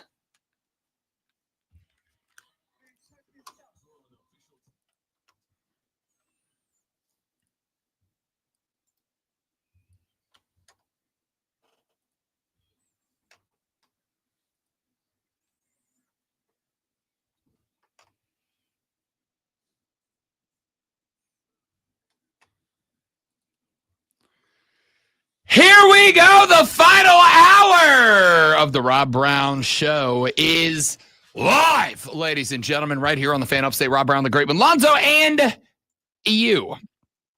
Be a part of the radio program this AM if you would like to do so at 844-326-3663. That is the number to the Hub City Spartanburger text line, 844-326-3663. If you'd like to shoot a text to the program, that is also the number to call in and be a part of the radio program, 844-FANFONE. We are 9 days away from the NFL draft. It is NFL Christmas, the day that all of us get to celebrate our shiny new toys. Well, most of us. Some of y'all don't have first-round picks. Carolina does. New Orleans does. There is an interesting discussion, debate, whatever going on right now. Where do y'all stand on Shedeur Sanders at the NFL level? Because yesterday I was going through mock drafts. I am going to hopefully put a cap on my mock draft tonight. Hopefully, I'm going to find the time this evening to sit down. I have done picks 1 through, I think, 17. I got to get through 32 tonight. Hopefully, we'll be able to unveil Rob Brown's Mock Draft Volume 1.0 tomorrow. Just realized that I need the Jeopardy theme. Just for the conversation about Shedeur? No, for the waiting. Oh, I mean, it's fair. For the waiting for your mock. I got to tell you. And for other things, but yeah, I think I got to get that. Here's the problem with this year specifically when it comes to the draft. There's actually a couple of problems with putting a mock draft together. The first problem with putting the mock draft together is that there are about 6 players that opinions about these guys are all over the map. Shedeur Sanders is one of them. Shedeur Sanders, I have seen taken at number 3 by the New York Giants in some mock drafts. I have seen him taken by the Las Vegas Raiders. I have seen him taken number 9 at my New Orleans Saints. And last night I saw a mock from a credible draft guy, not a hot take guy, but a credible draft guy. I saw him taken last night all the way down at number 26 by the LA Rams. And I got to tell you, we found out yesterday the first group of players, and not all of them will announce it, but the first group of players that will be going to the NFL draft. Travis Hunter is on that list. Shedeur Sanders is not. As of right now, Shedeur Sanders is not scheduled to be at the NFL draft next Thursday night when the Tennessee Titans go on the clock with selection number 1. And while on one hand, I would look and I would say, all right, like, I don't really care all that much. About this conversation, I kind of do. And I kind of do because I wonder, is Shedeur not going to the draft because he just doesn't want to go to the draft? Or is Shedeur not going to the draft because he doesn't want to get Will Levis? Remember how awkward that was? Will Levis at the draft, and he's just waiting and waiting and waiting, and they eventually move him to the green room because he's like the only player still out on the floor. Didn't that start with Brady Quinn? It did happen to Brady Quinn as well. It sure did. And that one was awkward as well. We kept waiting and waiting, and they move him to the green room because his name's not getting called, and we're waiting and we're waiting, and now it's awkward because they still got a camera in his face. And, you know, the girlfriends are crawling all over them, trying to comfort them and make them feel better about how, you know, they showed up with glitz and glamour in their eyes. I'm about to be a top 10 NFL draft pick. This is my big night. This is my big time to celebrate. And then now all of a sudden we're at pick 15. We're at pick 16. They're still on the board. Nobody's made the move yet. I wonder if Shedeur isn't going to the draft next Thursday because he's gotten wind of, you might get Quinned. You might get Levis. You might be sitting there when we get to pick 14, 15, 16. You're still on the board because some folks are out on you. Now, I will say this. At 9, as much as I have questions about Shedeur Sanders, and as much as I think there may be some unnecessary baggage that comes with Shedeur Sanders, I also recognize the guy's a hell of an athlete. Do I think he's polished? Nah, not really. Do I think he's a plug-and-play guy? No, not really. You know who I see him as? Michael Penix Jr. Michael Penix Jr. Elite athlete, big arm, gonna need some polish, gonna need some development, gonna need some time to learn the NFL game. Because at Colorado, working with, let's just call a spade, a very average skill position set offense around it. Shedeur Sanders regularly had to go, as the old draft term goes, off platform to make plays happen. And if Colorado was going to be successful, they had to rely on that. And they did rely on that. And it, by and large, worked out for him. But it ain't the same at the NFL level. He is going to have to learn how to do the things that quarterbacks do in order to be successful, in my ever so humble yet frequently correct opinion. The only reason I don't like him to number 9 at the Saints is twofold. Number one, we got Spencer Rattler on the roster already. And you guys know I'm a big Rat Daddy guy. I'm Team Rat Daddy. Let Rat Daddy cook. Give him his time. And obviously, all of this comes from the news that broke earlier this week that Derek Carr has a shoulder injury that may call his availability for the 2025 season into question. Now, there are some rumors going around in New Orleans right now that Derek Carr isn't actually hurt. He just don't want to play for the Saints this year, which, can we be honest, kind of understandable. It's kind of not, because you brought in a head coach who's coming off of a year where he offensively coordinated a team to a Lombardi trophy. Sounds like a fan base rumor. Oh, 1,000%. 1,000% it is. I don't subscribe to it. I don't buy into it. I don't think that's the case. I think Derek Carr is banged up. But I also think Derek Carr's got one more year in New Orleans, one way or the next. I mean, unless he comes out next year and, takes the Saints to a divisional title, a playoff berth, and then maybe a playoff win or two, then no, I think Derek Carr's got one more year in the franchise. I think it would behoove him to play. I don't think sitting out a year and then trying to find another team the year after that would be the right strategy for Derek Carr. But if Derek Carr can go, like if Derek Carr is going to play, then I'm actually okay with Shedeur Sanders. Honestly, at number 9. I'd be okay. At number 9, I wouldn't trade up for him. I wouldn't make a move to go get him. But if he falls to 9, he's got enough elite athleticism in him that I would say I'll take the risk of being able to develop him. I'll take the risk. I'll give him a year to sit behind Derek Carr and hope I get done what the Falcons did with Michael Penix Jr. this year. He got a year. Not quite a full year because Kirk Cousins got either hurt or just stank. But Michael Penix Jr. had 8-9 games, 10 games, I think, to figure it out, to learn the game, to get up to speed, whatever. And when they plugged him in, he didn't look like it was baptism by fire. He didn't look like he was overwhelmed by the moment. He looked like he was ready to go. I'd be willing to do that with Shedeur at number 9 if he falls.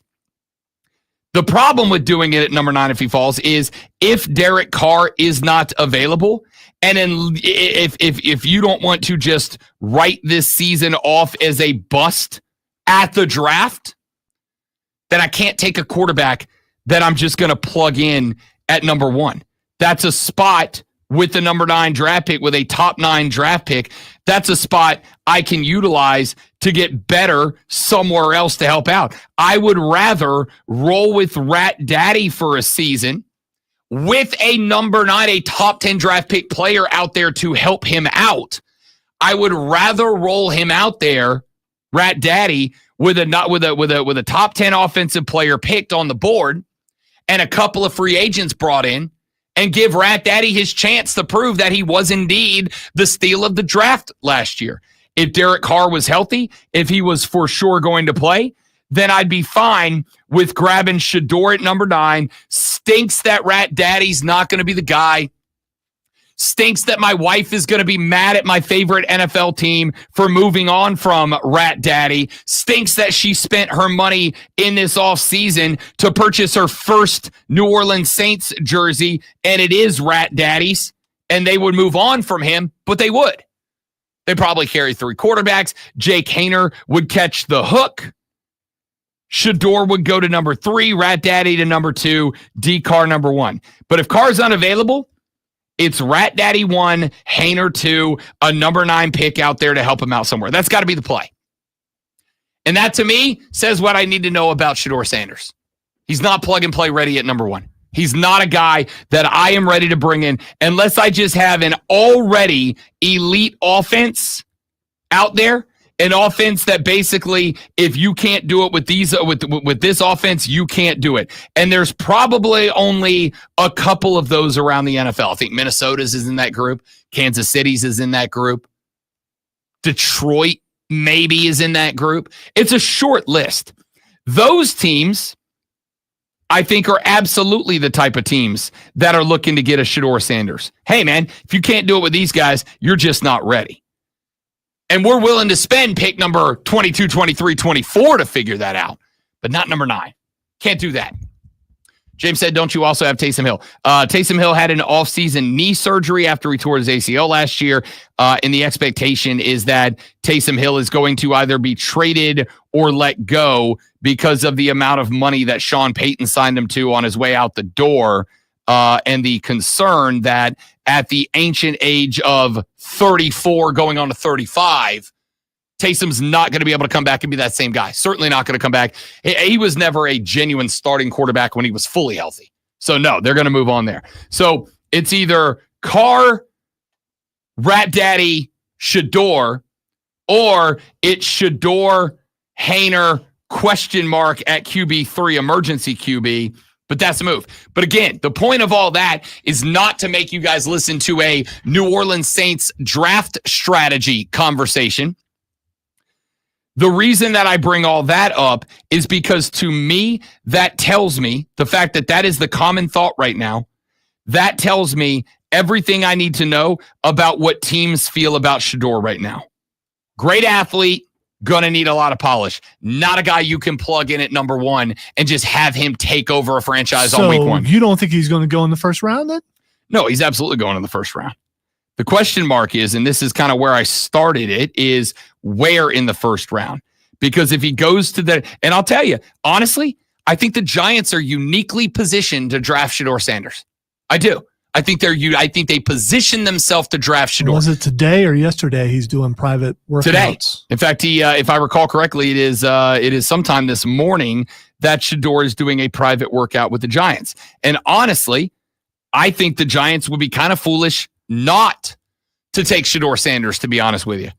You have not one, but 2 veteran quarterbacks on the roster.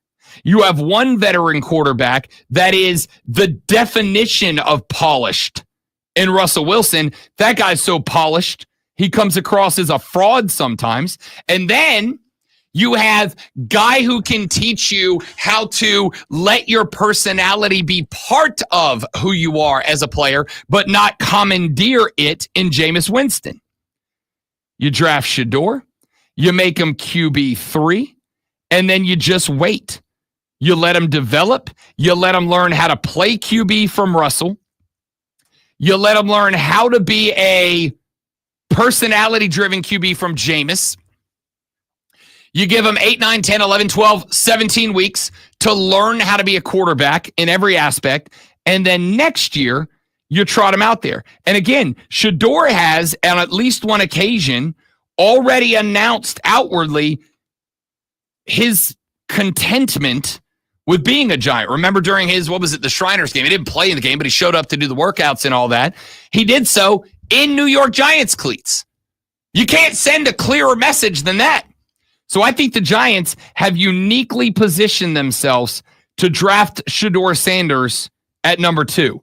But I've also seen a lot of folks, including Evan on WFAN, who have said the Giants are not going to draft Shador Sanders. They feel like they are set at quarterback for at least a couple of years with Russell Wilson. They'd rather use the number 3 overall pick on Abdul Carter if he falls past Cleveland. So we'll see.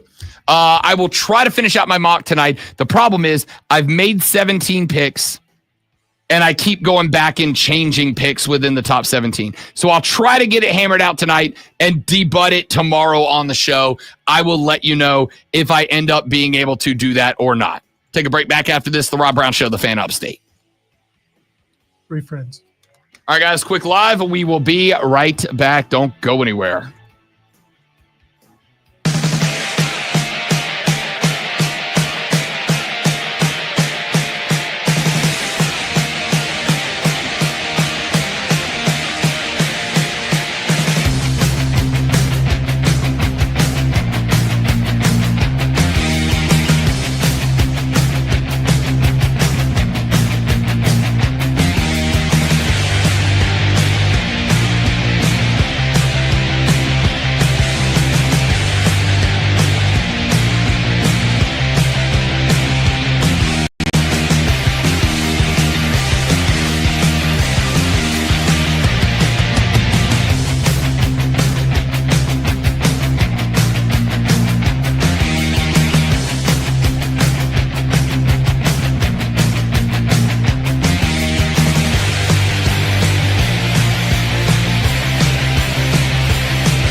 it's Rob Brown. I hope you're enjoying the show. If you're not, I don't know why you're here, but I am glad that you are. Hey, do us a favor. Whether you're enjoying it or not, would you mind sharing us around your social media, please? And thank you, Twitter, X, whatever you call it. I don't care. Instagram, Facebook, TikTok, it doesn't matter to me. Help us get the good word out. We're trying to get famous and rich, and we can't do it without your help. So, The Rob Brown Show is on all social media, or share the YouTube channel, the Facebook page, wherever you're watching this, and we'd appreciate it very much. Now, let's get back to the show. Stick around.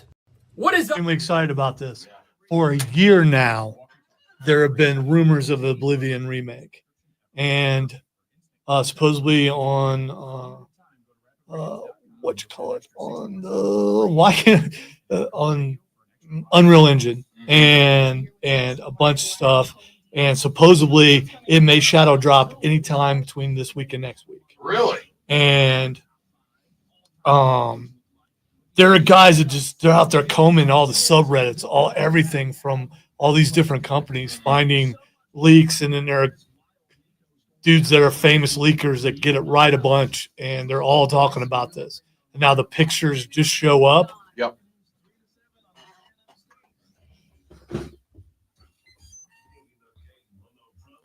Didn't think that would interest you, but Skyrim is the reason I'm interested. Oblivion was good, man. Yeah, that's what I've the folks who have talked about it have said if you like Skyrim, you like Oblivion.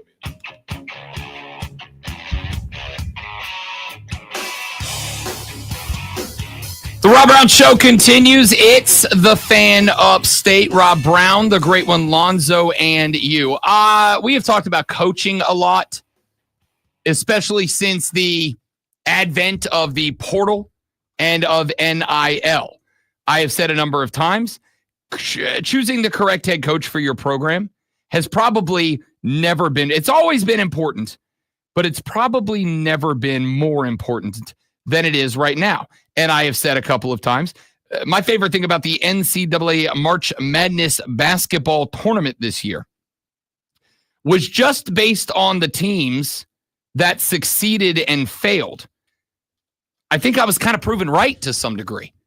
I mean, if we look at our championship teams, if we look at our Final Four teams, our Elite Eight teams, the teams that had the most success, I think that what you will notice is that all of them had a coach who is known for a particular culture of sorts.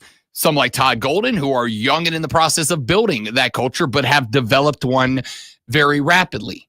Some of them like John Calipari, who have had success over the years, but are in a new program and are having to build a new culture around them. Some of them, like Kelvin Sampson, the runner-up in this year's tournament, who have been working on building a culture for a very long time at their school and have succeeded in doing so.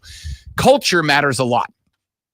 This is a long clip from Matt Rule. I am going to play it. I want you guys to really listen to it, because I got to tell you, Matt Rule took a lot of crap for his time at Carolina. And while I do think he deserved some of it. Some of which came from us. Some of which came from us. A lot of which came from us. All right, there was a whole lot. There really was. Yeah, for sure. Because again, I do think this is not letting Matt Rule off the hook for what happened at Carolina. There was a lot of issues with the ownership he was working for. There were issues with the general manager who was there when he was in charge. I do not put it exclusively on Matt Rule, but I have said many times over, trying to coach an NFL team with a college coach mentality is going to lead to abject, total, and complete failure every single time. When you look at the coaches who did successfully transition from the college ranks to the NHL ranks, guys like Pete Carroll, you will notice they left the college mentality behind, adopted a more professional level mentality. The guys like Spurrier, like Saban, like Matt Rule, who showed up and had this college football mentality at the NFL, they fail. And I do put that on Matt. But I've also said a number of times since Matt Rule left and went back to Nebraska, I actually think Nebraska is on the way back. I think they're trending up. And part of the reason, maybe the most forward reason, is Matt Rule. So I'm going to play you this clip. It's got some length to it, but I think it is worth a long listen. Here is Matt Rule at the Nebraska spring game press conference. Played the Iowa game, and that Monday I walked in. I said to the guys, listen, everybody has the right to make the best decision for them. I just asked two things. That A, you make the decision based on the right information. And don't come to me later and say, well, they told me this, but they end up doing that. Like, there's stories everywhere. And that's why, if you've been here and you trust us, if you're here and you say, well, Coach Rule's lied to me, I don't trust him, then okay. But if you've been here and we've always told you the truth, as best we know it, then if we tell you, hey, this is where we see you, then you probably should listen to that as opposed to somebody out there. Like, everyone out there always has something better for you. You know what I mean? Everybody's always got a better scheme, a quicker way to do this, a faster way to do that. There really is no quick fix, quick way to getting there. So make sure you're listening to the right information and then do it the right way. You know, I left Temple to be the head coach of Baylor. Temple gave me my start. Temple had me as assistant coach. Temple gave me my first head coaching job. But when the time came, I took on a new challenge. So I exited there, so I get it. Number two, I left Baylor to go be the head coach in Carolina. So I don't fault somebody when they leave here. I just tell the guys, make sure you're walking into the right situation. I've walked into many situations in my life, business, professional, they tell you one thing and it ends up being another. So be careful. Say to yourself, who am I getting the information from? Can I trust it? And that's all I want for our guys, because I desperately want them all to be happy and healthy and be successful. So sometimes I think there's really two groups. There's the guys who aren't going to play and they really want to play. And whether it's 105 or they're just not quite good enough. And it looks like that's going to be the way for the rest of their career. And they want to move down. We try to help them as much as we can. And I love watching them succeed. There's a kind of a second group of guys who are good enough to play here. And I think they should stick it out and fight. I think too many people, outside people, parents, coaches, we're always trying to find like a better situation.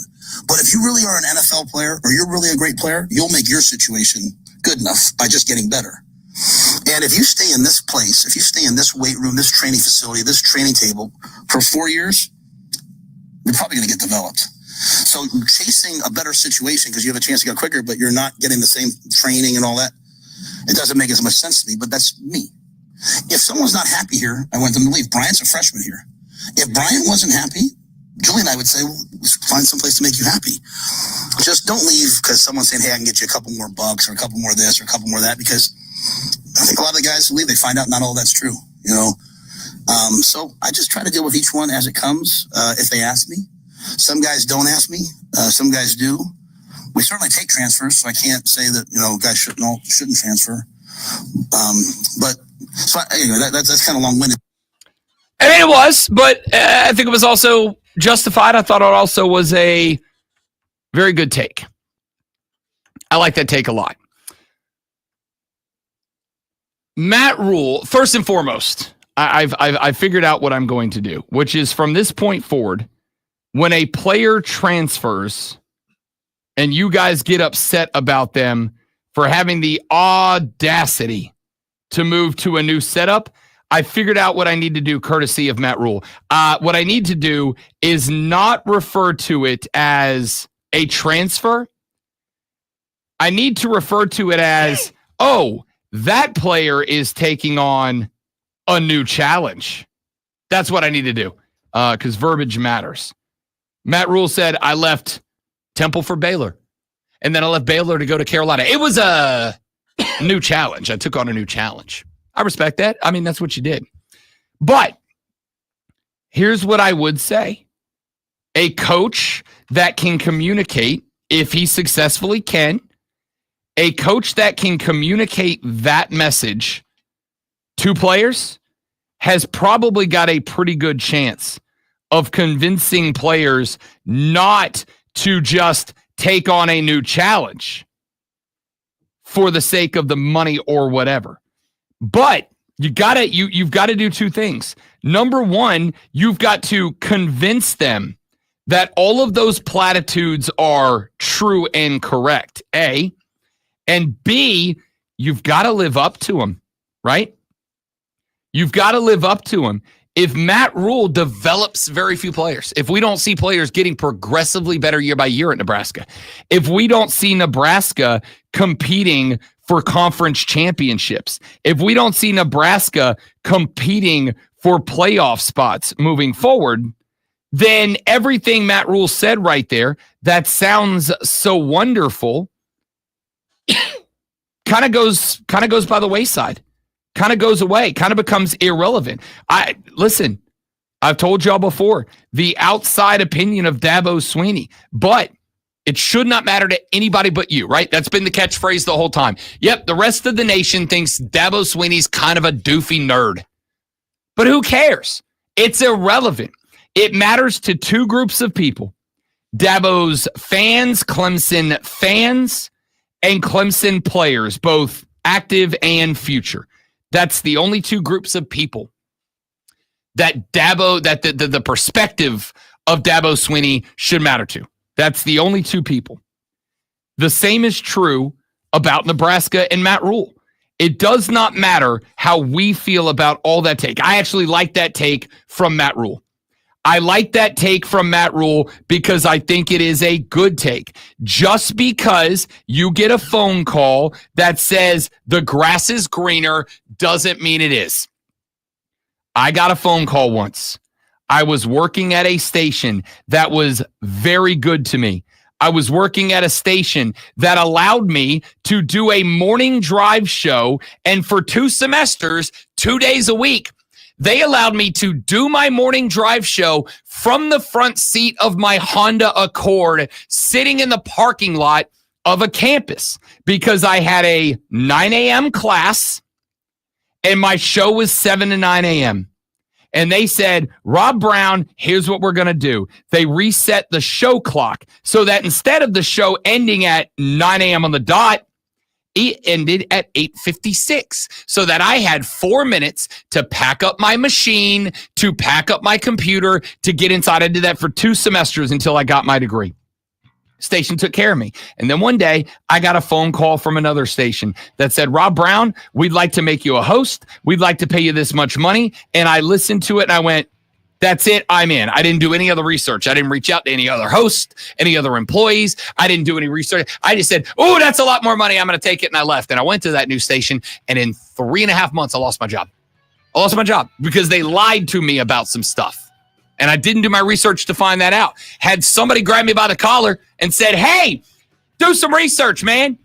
Ask some people, talk to people, find out about the reputation and the legacy of this station before you just willy-nilly give up a great job for a job that might be great but might suck. Had somebody done that, maybe I don't take that job. Maybe I'll stay in that old station. Maybe I'm syndicated. Who the hell knows? The point here is I didn't have that in my corner. We should be finding ways to put that mentality that Matt Rule just dropped into the perspective of players, not crapping on them for wanting better opportunities new challenges. Back after this on the Rob Brown Show in the Fan Upstate.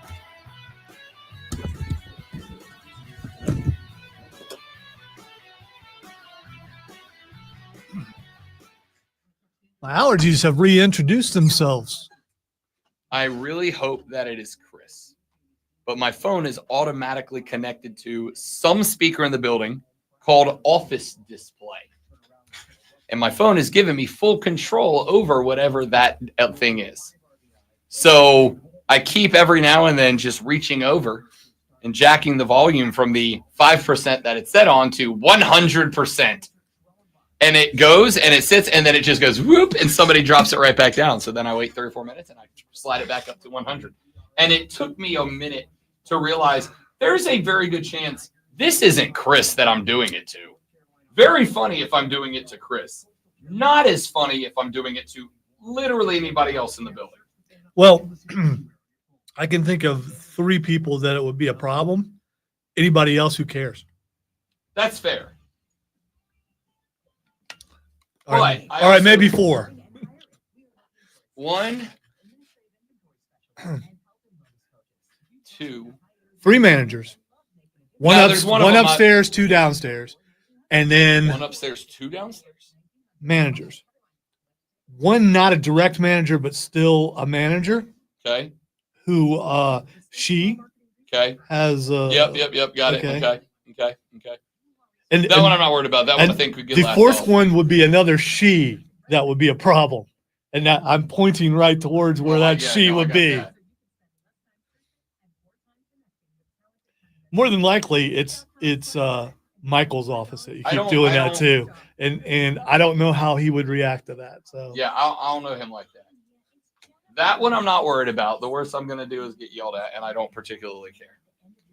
That one would be a problem, but I think I could make it funny. I think I could talk him into thinking it was funny.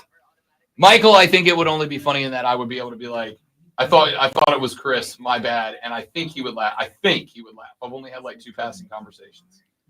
If it's Chris, it's objectively funny. Well, I went down and complained about. I didn't complain. I asked when the noise was going to stop because they were doing construction downstairs, and Michael's like, "Make a bit out of it." I was like, "I would. We would. Other people in the air in the afternoon, I don't know if they will."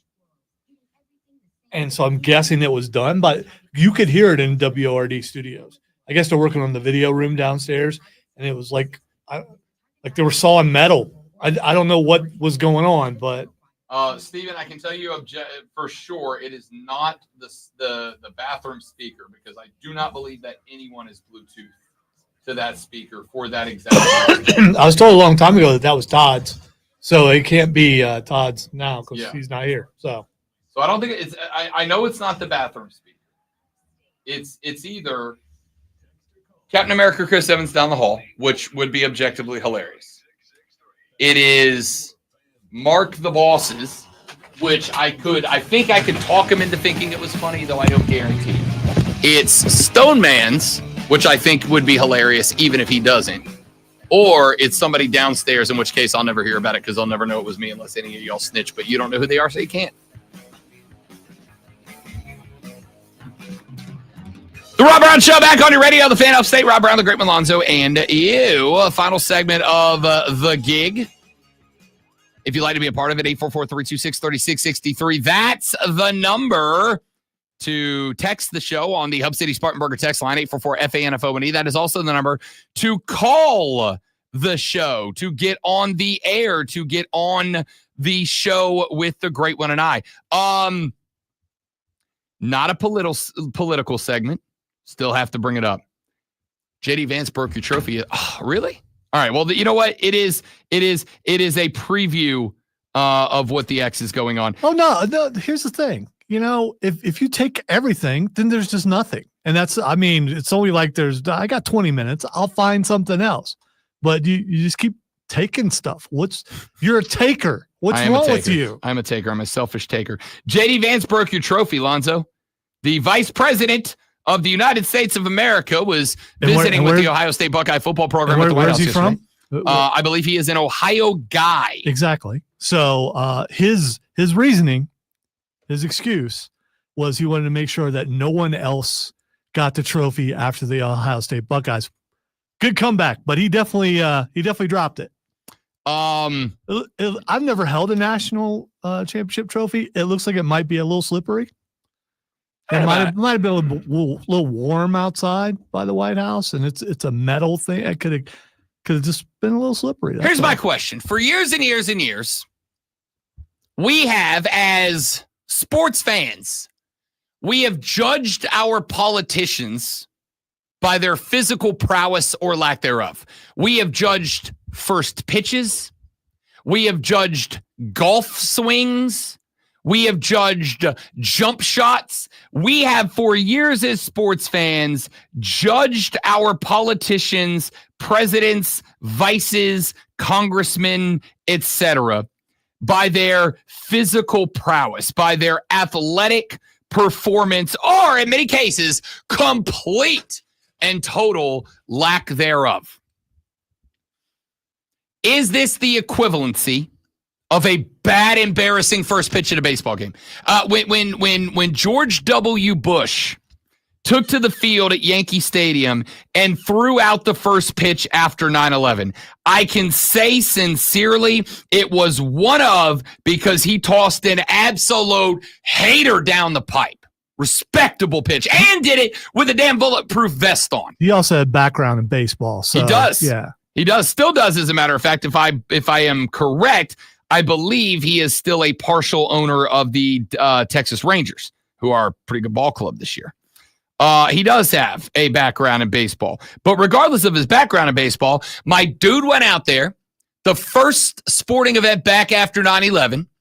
George W. Bush strolled to the Hill and calmed the nation down by showing that we had in that moment, when it felt like the world was on fire, we had in that moment a leader who could calmly take the hard ball, walk it to the bump, and deliver a strike in that moment.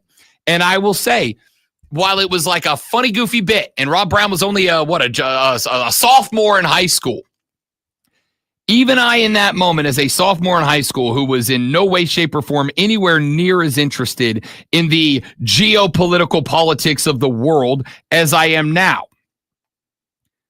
I was like, damn, this feels good. This feels real good. That a boy, W. That a boy, W. Good strategery. Just think of the stress behind for him and an entire nation kind of holding their breath when that happens. Like, come on, dude, you got this. I threw out a first pitch 2 years ago for the old Spartanburgers. There were, I don't know, 300 people there that day. There might have been more. It's the if way there that, was, it the way that wasn't many. stadium was. It was hard to, We'll say, for the sake of the conversation, 500 people in attendance. I would, listen, I'm going to go with 1,000. Sure. You were nervous. You weren't, because it's first pitch and you weren't really as observant. And I was there looking around, taking it in. I'm going to go with 1,000. Regardless of the total, there was not Yankee Stadium.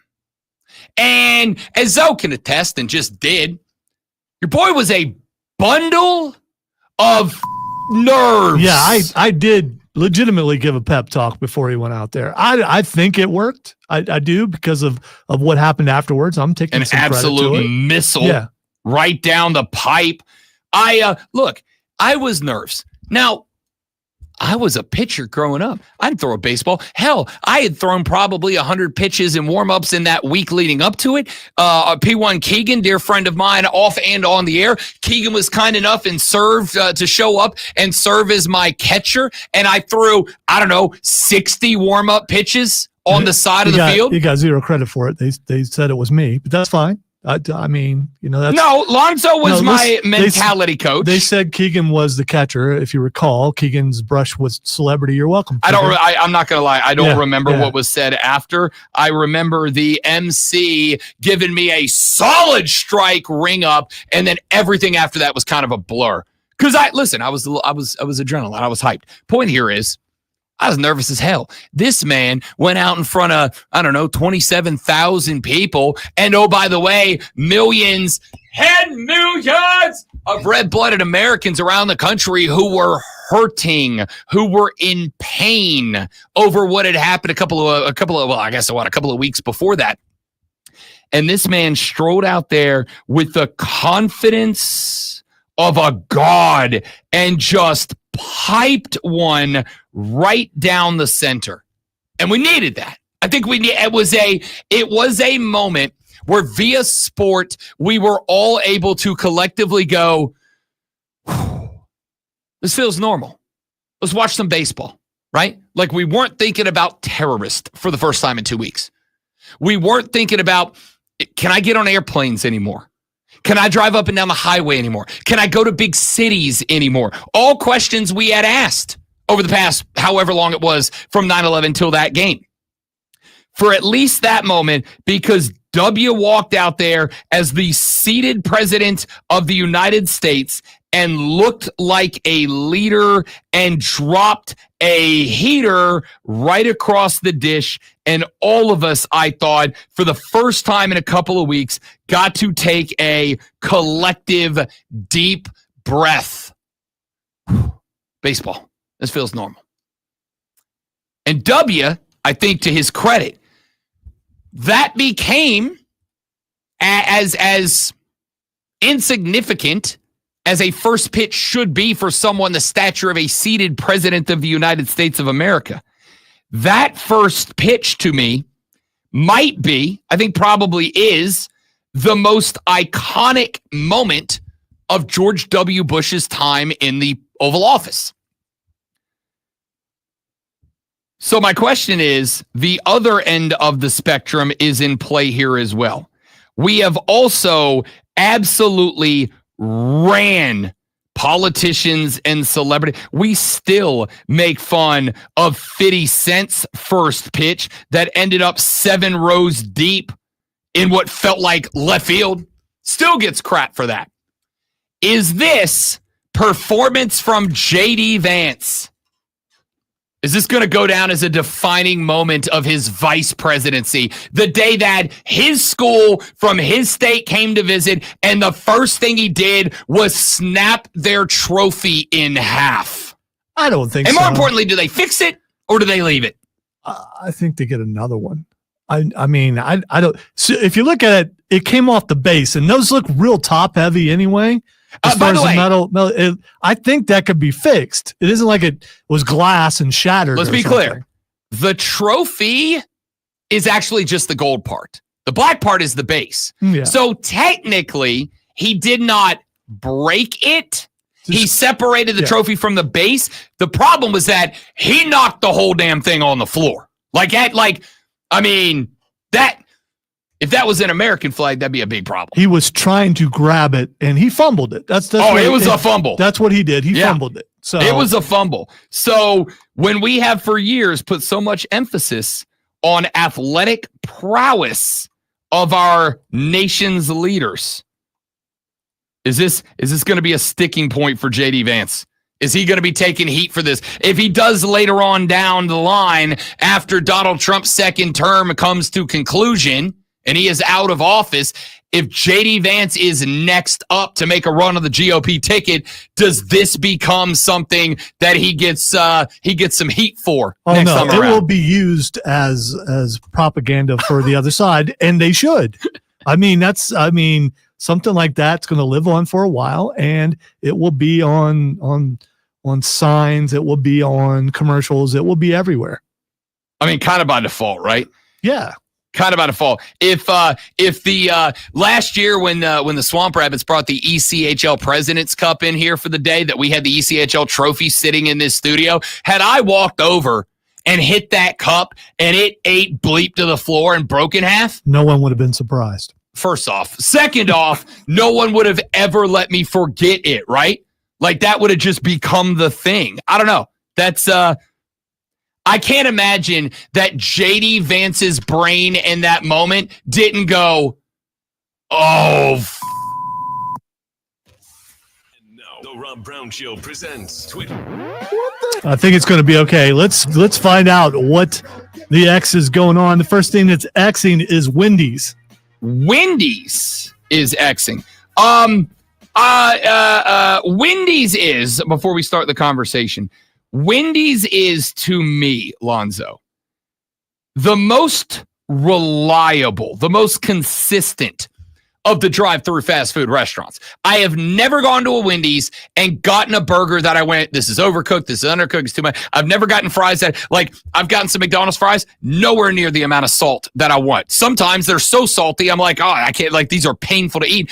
Wendy's has got to be the most consistent of the drive-through restaurants. No idea why they're trending. All right, so this has nothing to do with the food. I've had some different kind of situations for myself with the food. Really? With the fries especially. This has to do with their X account. Oh, their social media account has over the years been absolutely fire. So Katy Perry came back to Earth yesterday, and Wendy's immediately X'd, send her back.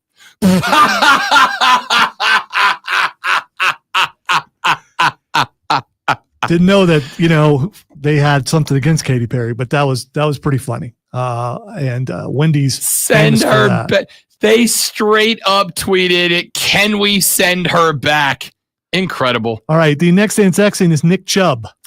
So 2 in a row. No idea why Nick Chubb. You haven't seen the you haven't seen him squatting 500 pounds. Oh, is he doing his best Jalen Hurts impression? Oh, dude, it's Nick Chubb's a hoss. Dude. Yeah, he is. Nick Chubb's a hoss right now. Just looking at all the leg muscles it takes to do that and other stuff. But yeah, and that bar is bending while he's So for those of you that maybe aren't gym bros, that is 6 45-pound plates on each side of the 45-pound bar. I am watching the squat right now. When dude gets it all the way back to the top of the movement, the weight is so heavy that the bar bounces on the ends with 45-pound weight. So that's ridiculous. It is. What's your squat max?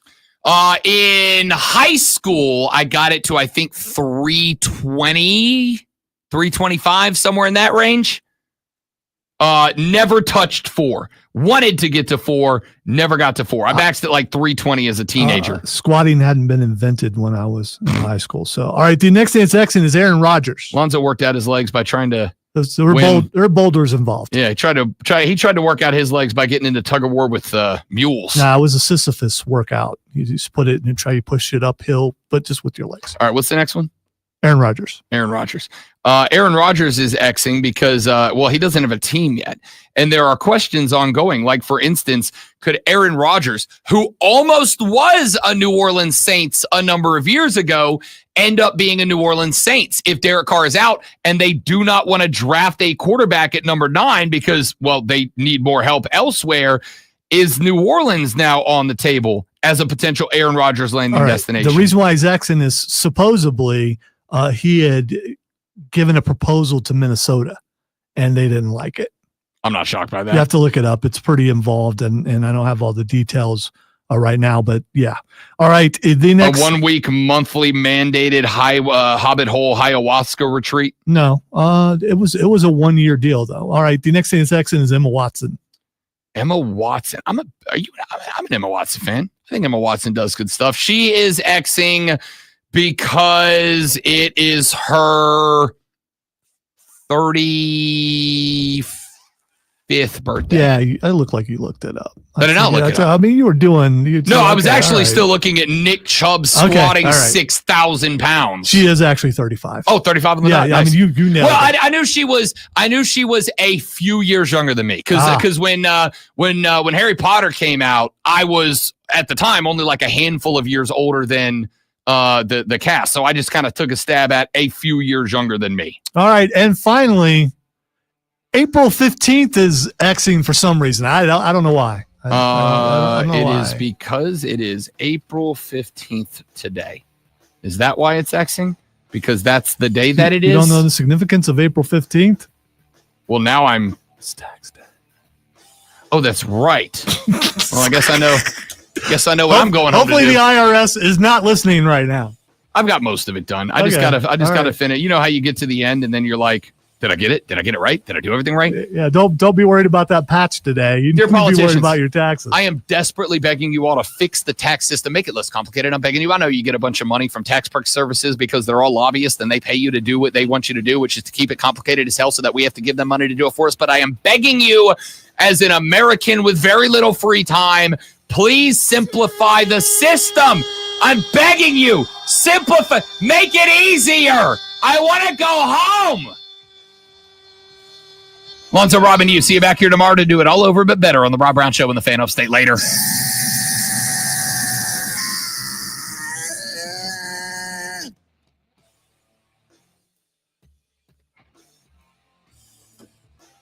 Oh, man. Yes, today is the extension day, right? Today is the end of the extension day. I think today is the normal tax day. I know South Carolina has a federal tax day extension, but I thought today was the IRS tax day extension, South Carolina. Come on, raise up. We have until May 1st. Right. Yeah. I don't have to do my taxes today. Yeah, April 15th is classically. It's classic day. Yes. Yeah. But we have till May 1st. I'm assuming we have till May 1st. I'm assuming it's all of South Carolina. Well, we definitely were affected, so. I mean. Yeah, I had 14 days without power. That sucked a lot. Not a fan. No, thank you. No, thank you.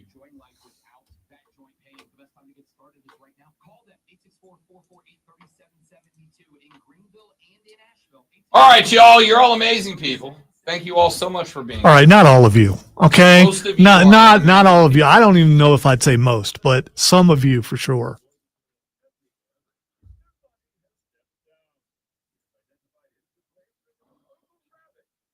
All right, we got to go. You're all awesome. I appreciate you. Thank you for being here. I hope you enjoyed the show. If you didn't, get better taste in radio, I guess. Tell your friends about us. We're trying to get rich, famous, and retired. We want to work because we want to work, not because we have to work. Okay? Have a great day. See you tomorrow. Bye-bye.